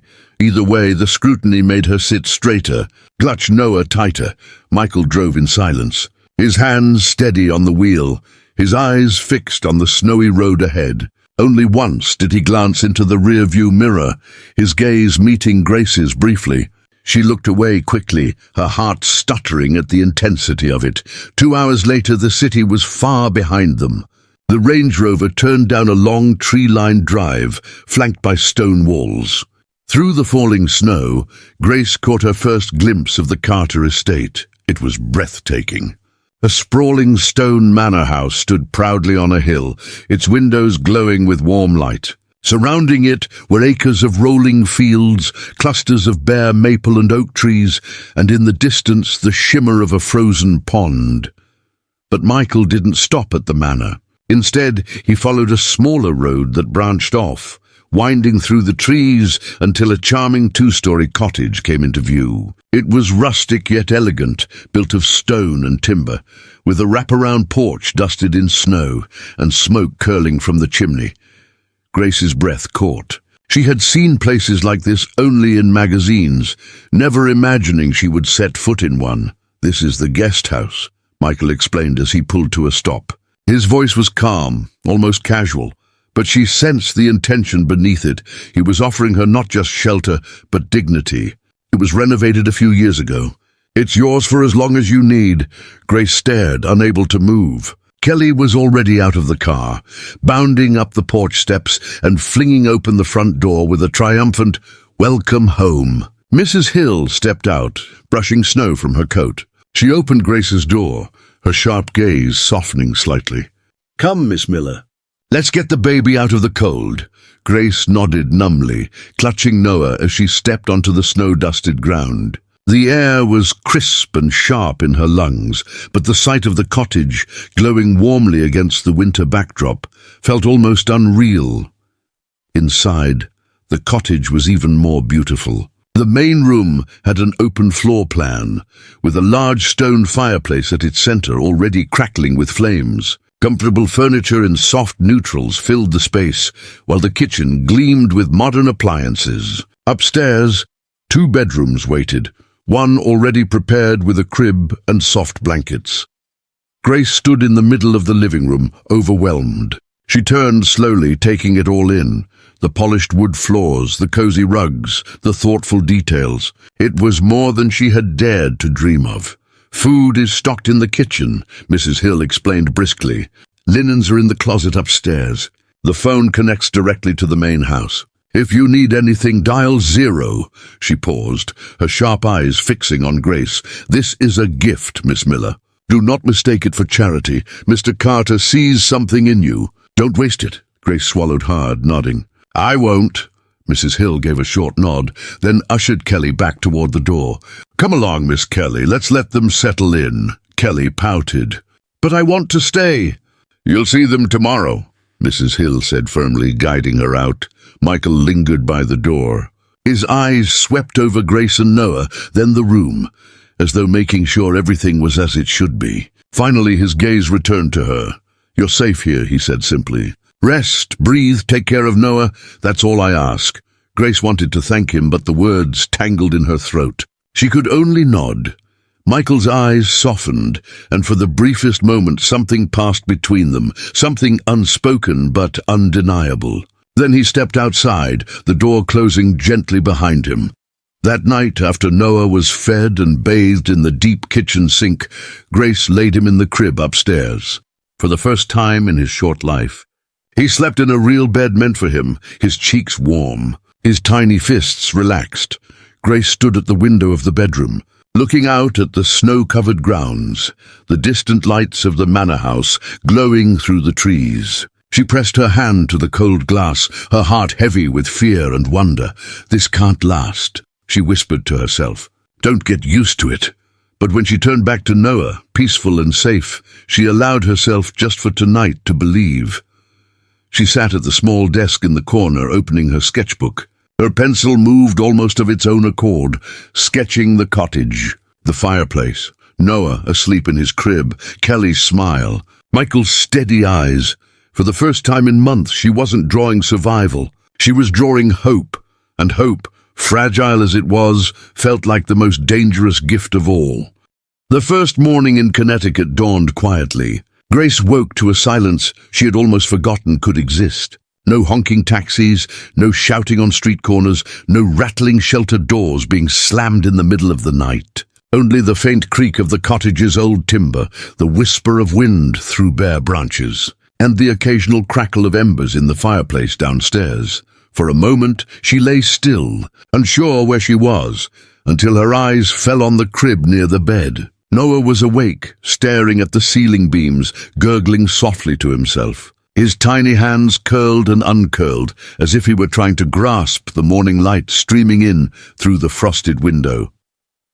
Grace rose slowly, padding across the warm wood floor. She lifted him into her arms, kissing the top of his head.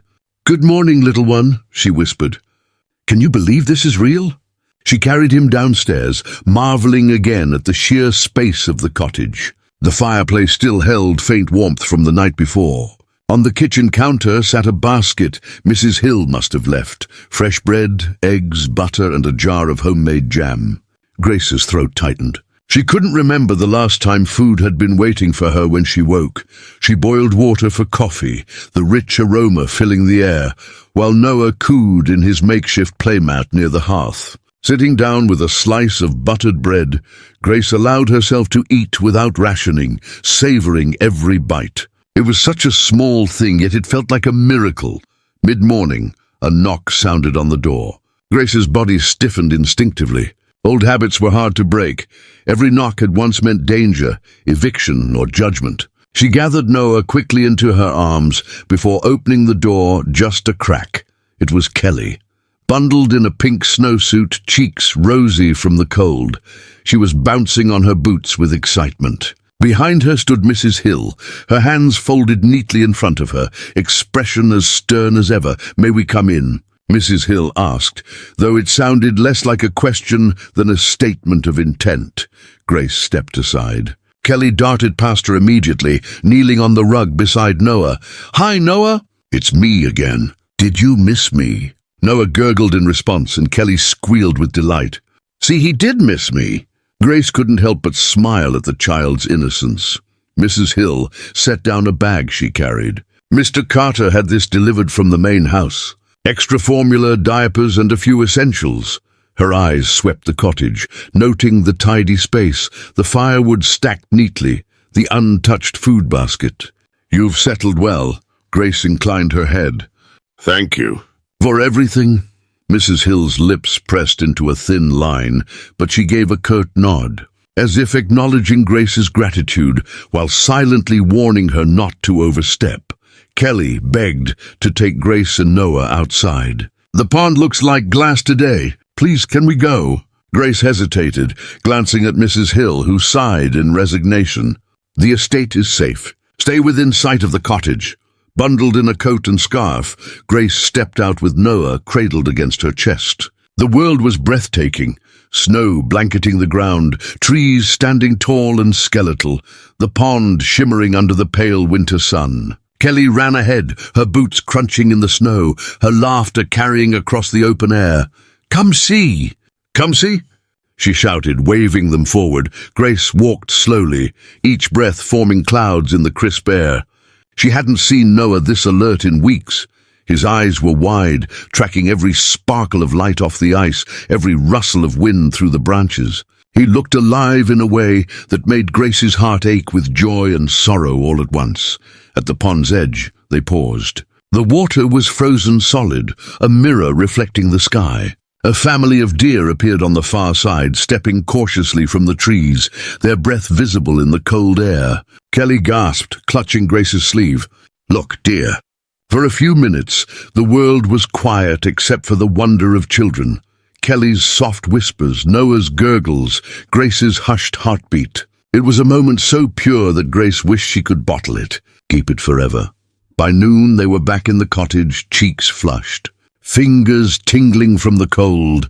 Mrs. Hill had prepared soup and warm bread before leaving them alone, and the smell filled the house with comfort. Kelly slurped happily, while Grace fed Noah his bottle by the fire.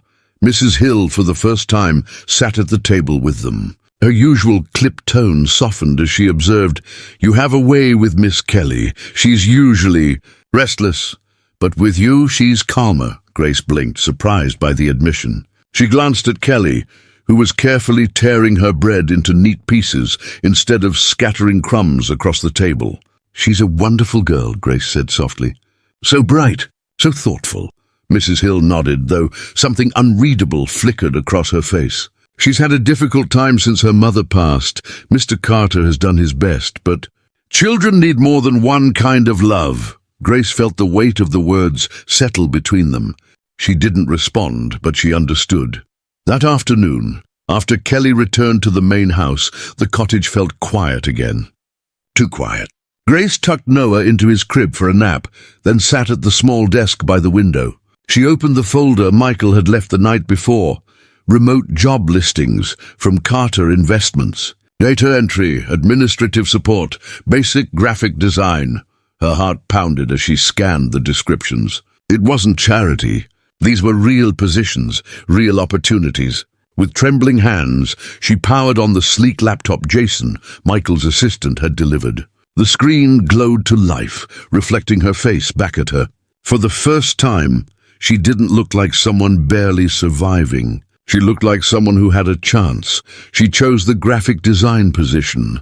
It wasn't just work. It was a piece of the life she had once dreamed of, before everything had fallen apart. She filled out the application, her hands steadying with every word typed. When she hit submit, tears blurred her vision. She closed the laptop and reached for her sketchbook. Pencil in hand, she let the images pour out. Kelly by the frozen pond, Noah's tiny hand gripping her finger, Michael's profile lit by the glow of a fire. She drew until the sun slipped low, painting the snow outside in shades of gold and pink. Evening fell quietly. Noah stirred in his crib. Kelly's laughter echoed faintly across the estate from the main house, and Grace sat by the fire, her heart full and heavy at once. This was safety. This was possibility. This was more than she had dared to hope for, and yet deep inside, a voice whispered a warning. Don't forget, this isn't yours. It can be gone in a heartbeat. Still, as she rocked Noah to sleep by the firelight, Grace allowed herself, for the first time in too long, to imagine a tomorrow that wasn't just survival, a tomorrow where she could be more than a desperate mother on a bench, a tomorrow where she could live. The days at the cottage began to pass, with a rhythm Grace hadn't known in years. Each morning she woke to quiet, the kind of quiet that wrapped around her like a blanket. There were no sirens, no shouting on the street corners, no rattling shelter doors, only the creak of old timber, the soft wind in the trees, and Noah's gentle breathing from his crib. She was still wary of this safety. Part of her heart clung to fear, whispering that it couldn't last. But each day, the cottage seemed to open her lungs wider, teaching her what it felt like to breathe again. Kelly visited often, her presence filling the rooms with laughter and chatter. She played with Noah, told stories about summers in the estate, and showed Grace her clumsy crayon drawings. Grace saw how deeply the little girl missed her mother, though she tried to hide it under bright smiles. That unspoken emptiness tugged at Grace's own heart in ways she didn't expect. But Michael, after the day he brought them here, he was almost invisible. She hadn't seen him for days.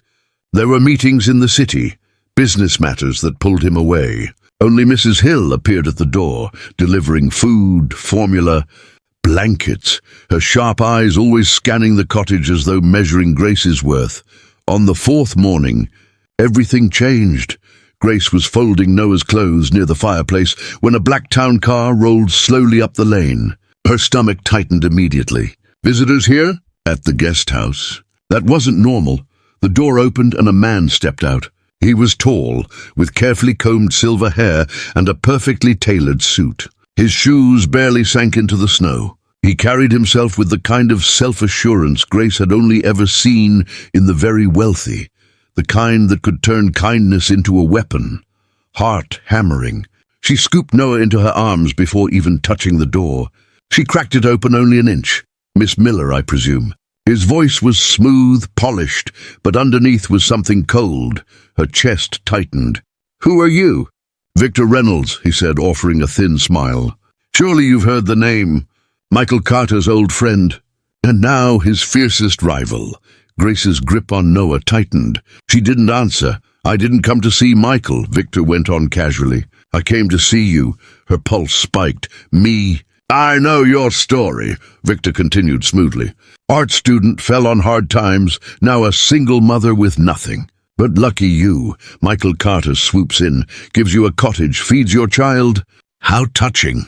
But let's be honest, how long do you think this little arrangement will last? A month, too. And then what? Grace said nothing, only held the door tighter. I'm here to offer you something real, he said, lowering his voice. A job at my company. Design work. A steady salary. An apartment in the city. Stability for you and your son. No handouts, no charity. Grace narrowed her eyes. And in exchange? Victor's smile sharpened. In exchange, you stay away from Michael Carter. He's distracted enough. He doesn't need you clouding his judgment. I benefit, you benefit. Everyone wins. The words landed like poison. He wasn't just offering her a job. He was offering her a leash. Grace's throat burned, but her voice was steady. I'm not interested. Victor leaned closer, his breath clouding in the cold air. Think carefully, Miss Miller. When Carter grows tired of playing savior, where will you go? Back to the streets? Will Noah freeze in the snow while you cling to your pride? I'm giving you a way out. Grace's anger flared hot and sharp. With one motion, she slammed the door, locking it, bolting it, then pressed her back against the wood. Her chest rose and fell in ragged breaths. Noah whimpered, sensing her fear, and she kissed his soft hair. No, she whispered fiercely. We will not be bought. That evening, Michael came to the cottage. He found Grace pale and shaken, her hands trembling even as she tried to appear calm. What happened? His voice was low, urgent. She hesitated, but when she looked into his eyes, steady, searching, concerned, she told him everything. Victor's arrival, his offer, his insults, his warning. Michael's jaw tightened. A muscle flickered in his cheek. His hand clenched into a fist. Victor Reynolds, he muttered, his voice heavy with a restrained fury. I should have known he'd try something like this. Grace looked at him, fear and defiance warring in her eyes. He said I was only a burden, that you'd grow tired of me, that Noah and I don't belong here. Michael's expression shifted, anger softening into something deeper, steadier. He stepped closer, his voice quiet but unyielding. Listen to me. You are not a burden, either of you. Don't let him poison your mind. Grace's breath hitched. For a moment, in the glow of the firelight, the walls around her heart cracked just a little, and for the first time, she let herself wonder if maybe, just maybe, Michael Carter wasn't saving her out of duty, but because he wanted her to stay. The snow was still falling when Michael left the cottage that night, his footsteps crunching in the icy path. Grace stood by the window, Noah sleeping against her shoulder, watching him stride toward the main house. His figure was dark against the pale snow, shoulders squared, jaw tight. She had never seen him like this, so controlled, yet burning with a fury that seemed to radiate even from a distance. Inside, her heart thundered. She had told him everything about Victor's visit, expecting skepticism, maybe even dismissal. But instead, she had seen his anger ignite on her behalf. And though she didn't want to admit it, part of her felt protected, but another part of her trembled. What if Victor was right? What if Michael's kindness was temporary, a whim of the season? She could not let herself or Noah depend on someone else's mercy forever. Still, as she stood in the quiet cottage, she whispered into her son's hair, "We'll be okay. I promise. Somehow, we'll be okay." Michael's car cut through the snowy night, headlights glowing against the dark road as he drove into town. His phone buzzed in the passenger seat, but he ignored it. Every thought, every muscle in his body was focused on one thing, Victor Reynolds. They had been rivals for years, business partners once, but that had ended bitterly. Victor was ruthless, brilliant, and utterly devoid of conscience. Where Michael had built his empire on discipline and strategy, Victor had built his on manipulation and power games.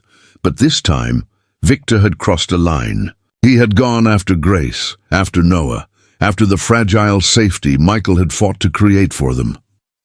Michael parked outside a sleek glass office building in the heart of town, even though it was nearly midnight. The lights on the top floor still burned. Of course Victor was there. The receptionist startled when Michael stormed in, but one look at his face silenced her protest. He rode the elevator up, his fists tight at his sides. When the doors opened, Victor was waiting, sipping whiskey from a crystal glass, as though he had expected this. "Michael," Victor drawled, spreading his arms in mock welcome. "I thought you might stop by. Care for a drink?" Michael's voice was low, cold, edged with steel. "Stay away from her." Victor's grin widened. Straight to the point. "You've grown predictable. The girl has gotten under your skin already, hasn't she?" Michael took a step forward, his glare sharp enough to cut glass. "Grace is none of your business. Neither is her child." Victor swirled the amber liquid in his glass, amused. "Everything that affects you is my business. You think I don't see what's happening? You bring a stray into your estate, let the papers catch wind of it. What will that do to your reputation? To your board's confidence? They'll think you've lost control." Michael leaned forward, his voice dropping even lower. "Say her name again, and I'll end this conversation another way." For the first time, Victor's smirk faltered. But he recovered quickly, setting down his glass. "So it's like that. You're willing to risk everything for her?" Michael straightened, his eyes unwavering. "I've risked more for less. Consider this your warning, Victor. Come near Grace again, and you'll regret it." He turned sharply, the weight of his fury leaving the air heavy behind him. Victor watched him go, his smile gone, his eyes calculating. Back at the cottage, Grace tried to settle Noah back into the crib, but sleep wouldn't come for her. She sat at the small desk, sketchbook open, pencil trembling in her hand. Without thinking, she began to draw, lines forming Michael's profile, strong and steady, shadows beneath his eyes. Then Victor, sharp and cold, a sneer etched on his lips. When she finished, she stared at the page. Two men, two worlds colliding, and somehow she was caught between them. Her hands shook. She closed the book quickly, pressing it to her chest. "I won't let him break us," she whispered. She didn't know if she meant Victor, or the fragile trust she was beginning to place in Michael. The next day dawned with a rare, cloudless sky. The snow glittered like diamonds across the estate grounds. Kelly came running to the cottage, cheeks pink, scarf flying. "Daddy's back!" she exclaimed. "He's in the study and he said maybe you could come by today. Please, Grace." "Bring Noah too." Grace froze. The thought of stepping into the main house, into Michael's world, filled her with dread and curiosity all at once. She didn't belong there. She knew it. But Kelly's eyes sparkled with such hope that it was hard to refuse. By afternoon, she bundled Noah into his warm clothes and followed Kelly up the path. The manor loomed before her, tall and elegant, every window glittering with sunlight. The door opened before she could knock. Mrs. Hill stood there. As always, her posture rigid, her gaze cool. "Mr. Carter is expecting you," she said. Stepping aside, inside the house was overwhelming. Polished floors, chandeliers dripping with light, hallways lined with oil paintings. Grace felt small, her worn boots squeaking against the marble. She clutched Noah tighter, her heartbeat loud in her ears. Kelly led her straight to the study. Michael was there, standing by the tall windows, a stack of papers on the desk beside him. He looked up as they entered, and for a moment his eyes softened. "Grace," he said simply. Something in the way he spoke her name made her chest tighten. She shifted Noah in her arms. Suddenly uncertain of everything, Michael crossed the room, stopping just a few steps away. His gaze lingered on Noah, then lifted to hers. "You're safe here. Don't doubt that again." She wanted to believe him. She wanted to let those words sink into her bones and melt the fear that had lived there for so long. But belief was dangerous. Trust was dangerous.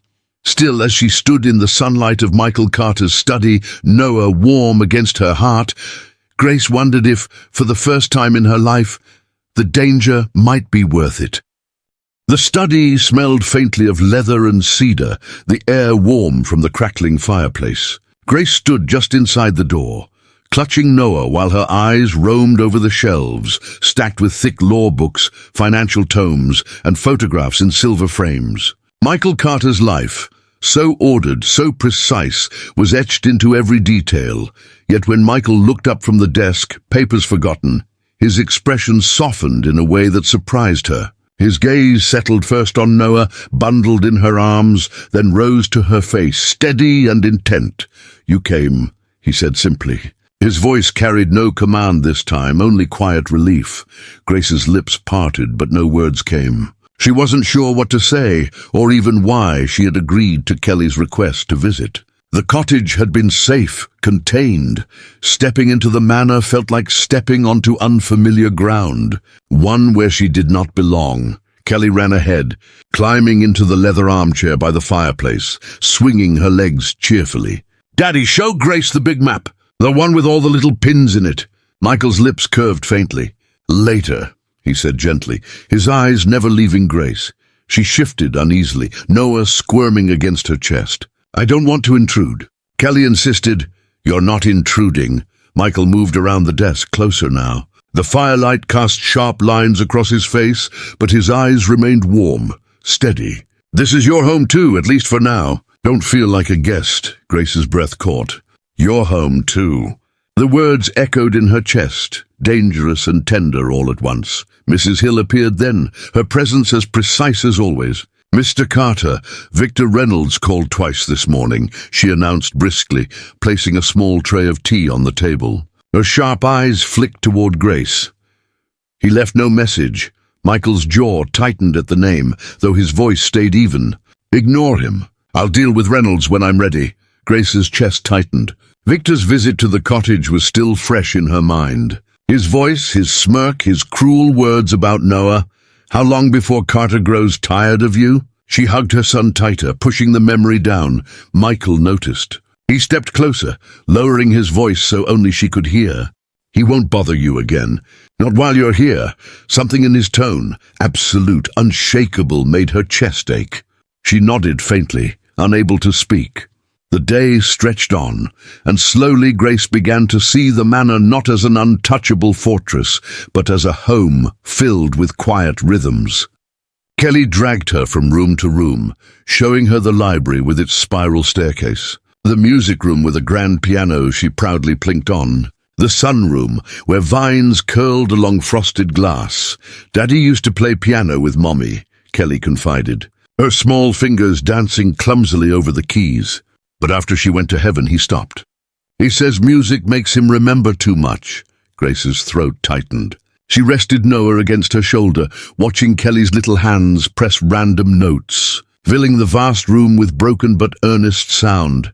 "You play beautifully," Grace said softly. Kelly's face lit up. "Really, will you sing with me sometime?" "Mommy used to," Grace swallowed hard. "Maybe one day." From the doorway, Michael watched silently. His expression was unreadable, but his eyes softened as he took in the sight of his daughter smiling again. Smiling in a way she hadn't in a very long time. Lunch was served in the dining room, a long, polished table that could seat 20, though only 4 places were set. Grace sat beside Kelly, Noah's bassinet near her chair. She felt exposed, every movement measured under Mrs. Hill's watchful gaze, but Michael's calm steadied her. He asked about Noah, how he was sleeping, what he liked, the sketches Grace had been working on. He didn't pry, didn't patronize, only listened as though her words mattered. It unsettled her. She wasn't used to being heard.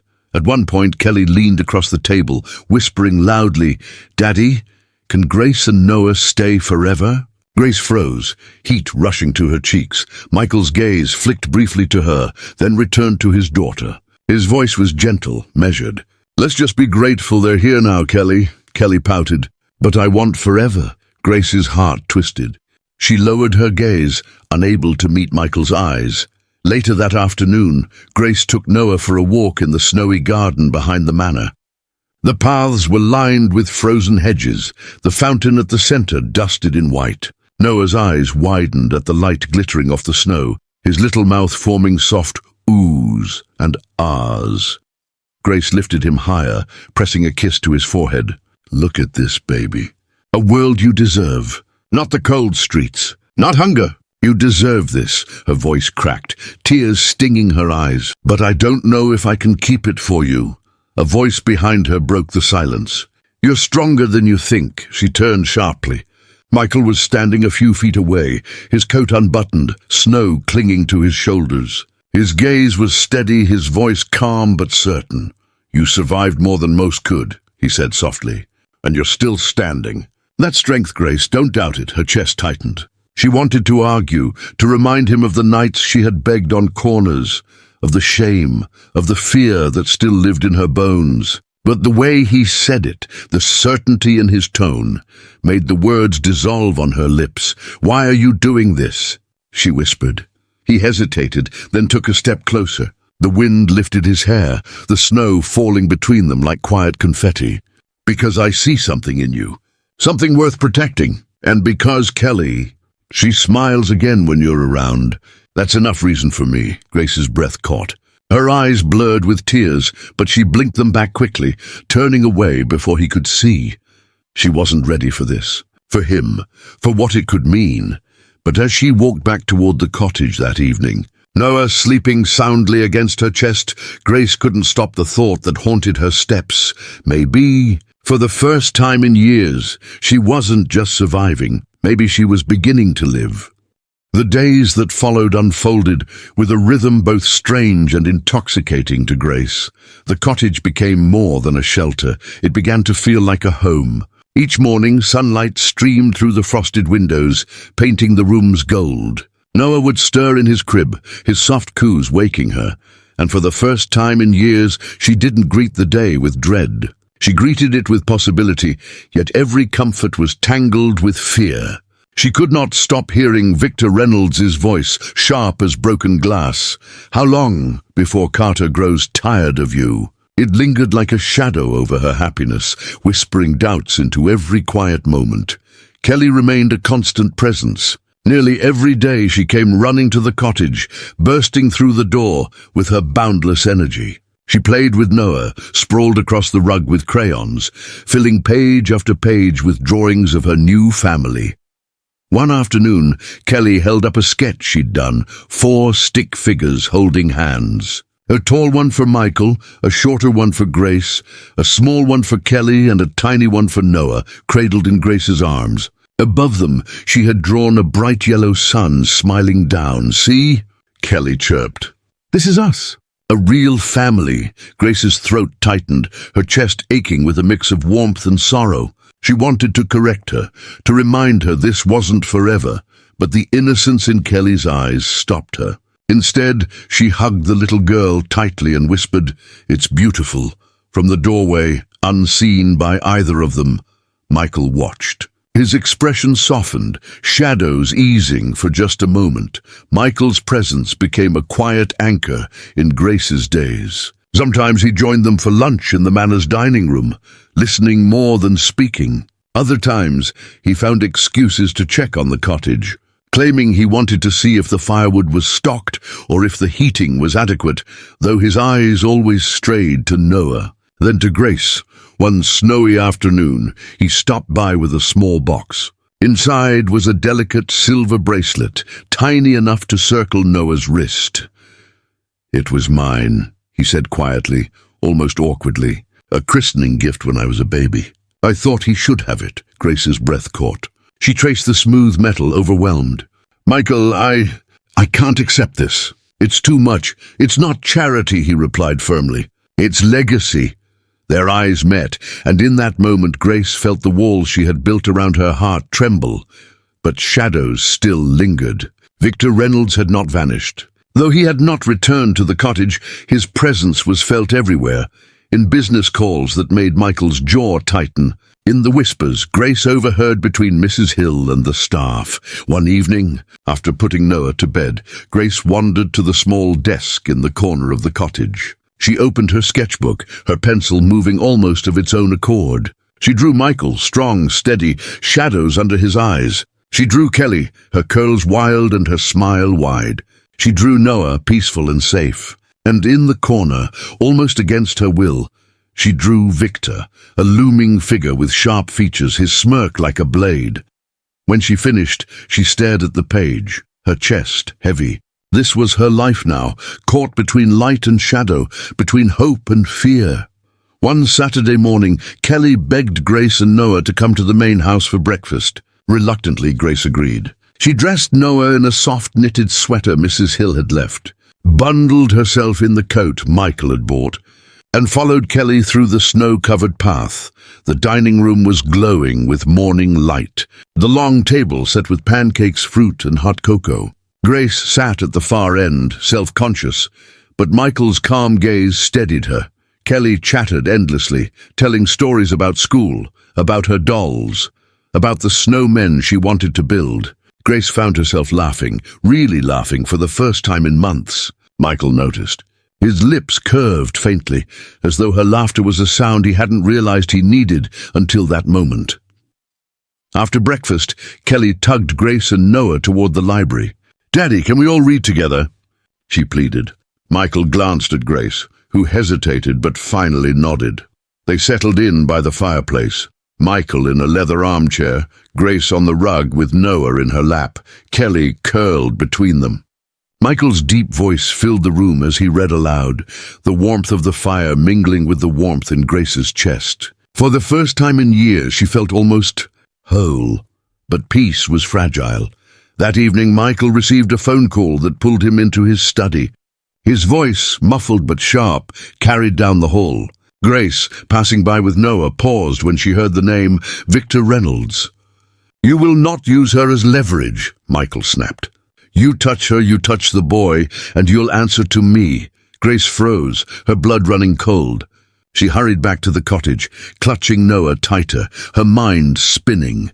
Victor hadn't given up. He was still circling, still waiting, and though Michael had promised protection, Grace couldn't silence the fear rising inside her, that no matter how safe this world seemed, it could all crumble with one wrong move.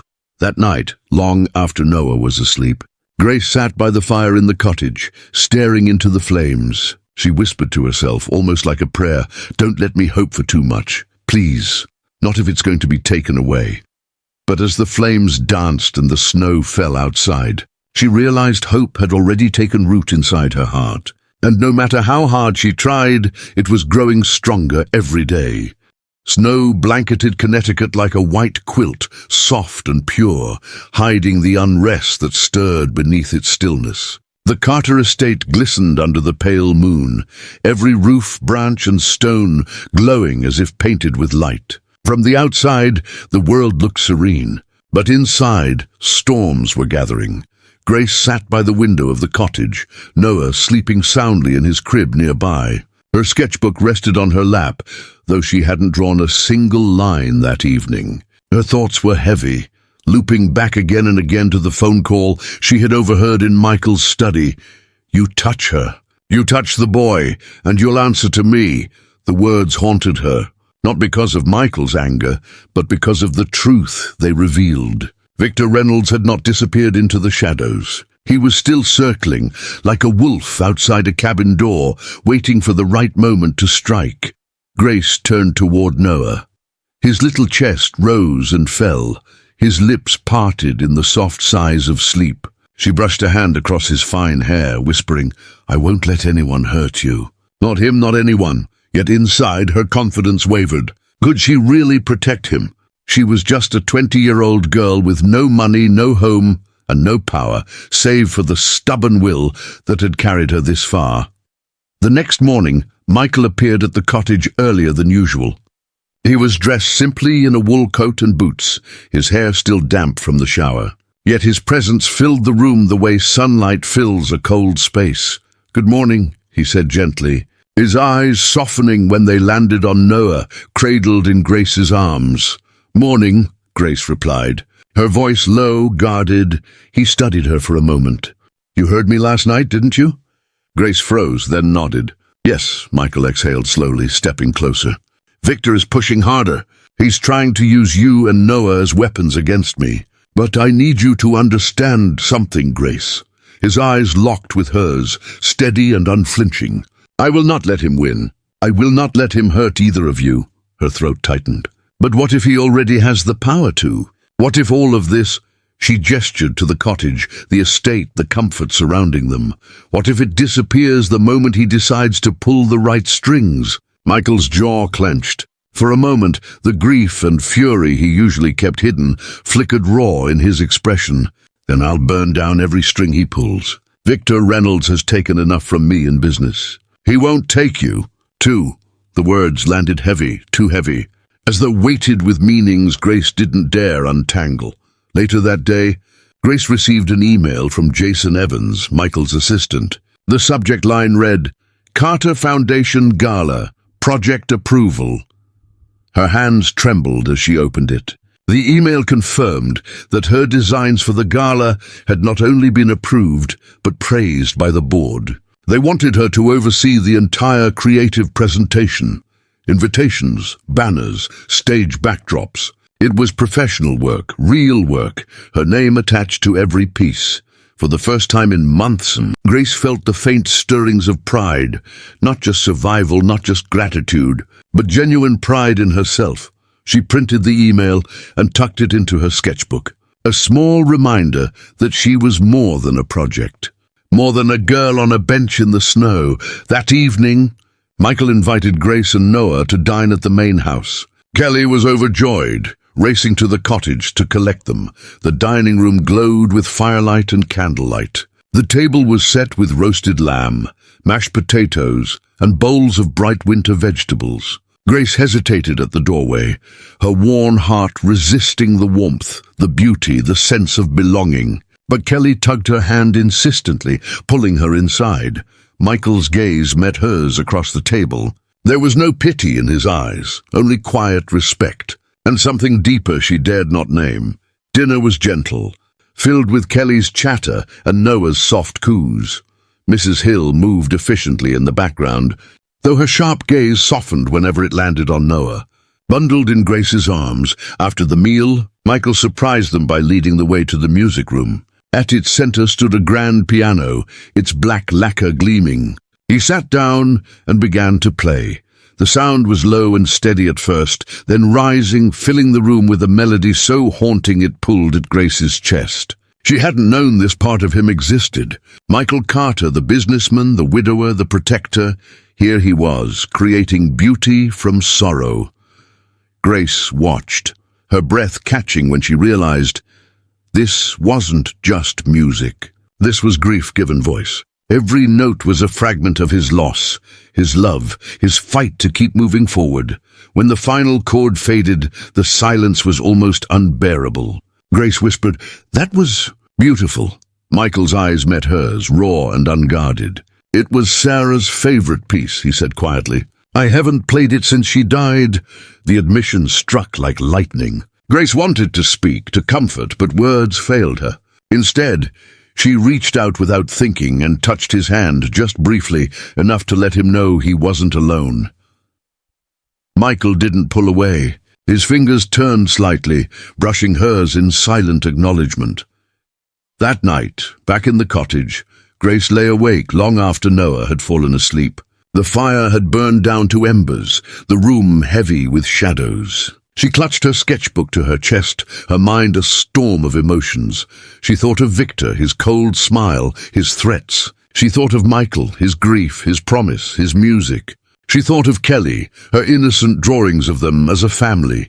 Grace closed her eyes and whispered into the dark, "Don't let me break this. Don't let me lose it before it even begins." For the first time since she'd been forced from her parents' home, she allowed herself to dream, not of escape, not of survival, but of a future, a real future. But outside, beyond the Carter estate, Victor Reynolds was planning his next move, and this time he wasn't coming alone. The storm that had been circling quietly around their lives finally began to show its teeth. For weeks, Grace had lived in a strange balance, half in peace, half in fear. Every day, with Michael and Kelly, pulled her further into a world she never thought she could belong to. Yet every shadow, every silence after the phone rang, reminded her that Victor Reynolds was still out there, watching, waiting. It was on a Friday evening, just as the snow started to fall again, that the balance began to shatter. Grace had spent the day working on final sketches for the Carter Foundation Gala. The designs came alive beneath her pencil, flourishes of gold, sweeping lines of renewal, symbols of hope rising from hardship. For the first time in so long, she felt like an artist again. Not just a mother, not just a survivor, but Grace Miller, creator. Noah slept peacefully in his crib, his tiny breaths steady and warm against the hum of the fire. The cottage smelled of fresh bread. Mrs. Hill had sent it earlier, and the quiet felt safe. Grace almost believed the world outside had forgotten them. Then headlights cut across the snow.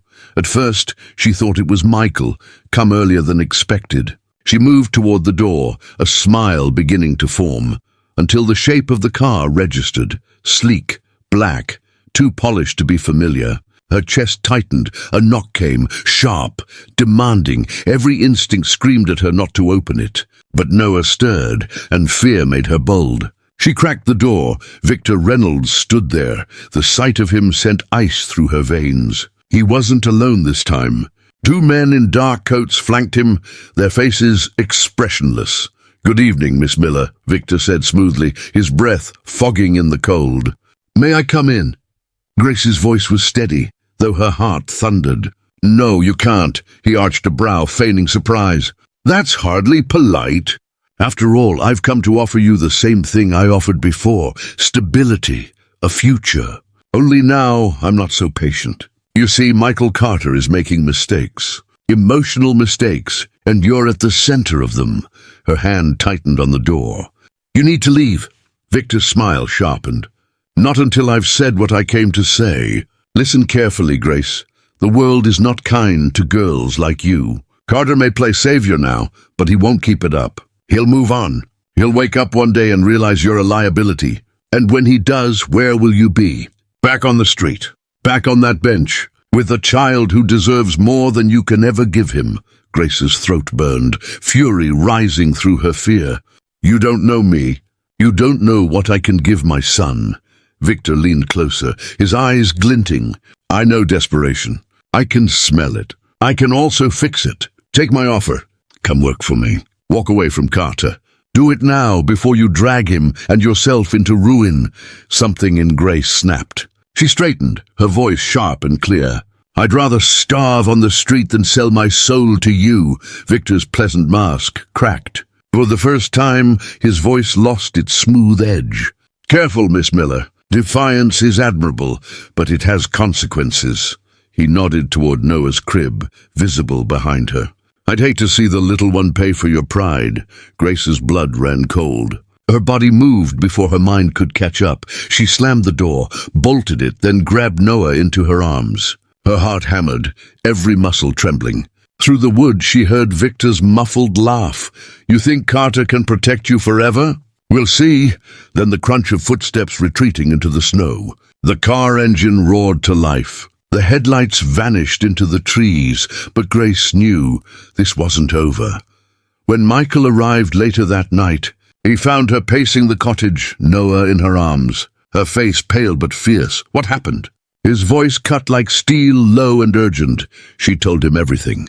Every word Victor had spoken, every threat laced into his smooth tone. By the time she finished, Michael's expression was dark with fury. He pressed a hand to the table, steadying himself, his knuckles white.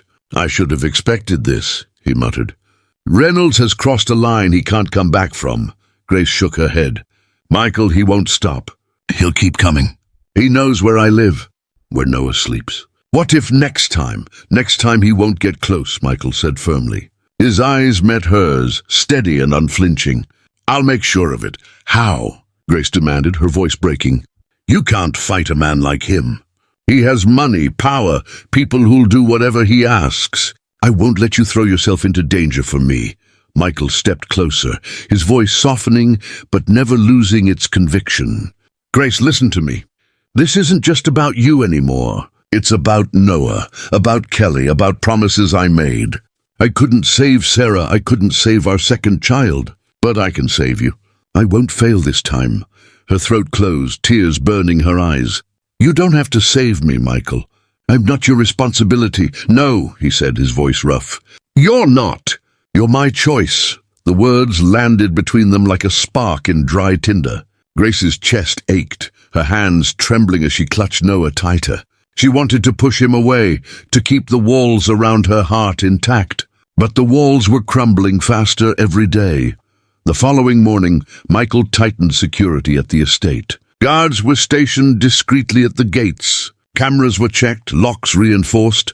Mrs. Hill watched it all with pursed lips, her gaze drifting often to Grace as if silently asking, "Are you worth this risk?" Kelly, oblivious to the danger, chatted excitedly about building another snowman. Grace forced smiles for her sake, but inside she was fraying.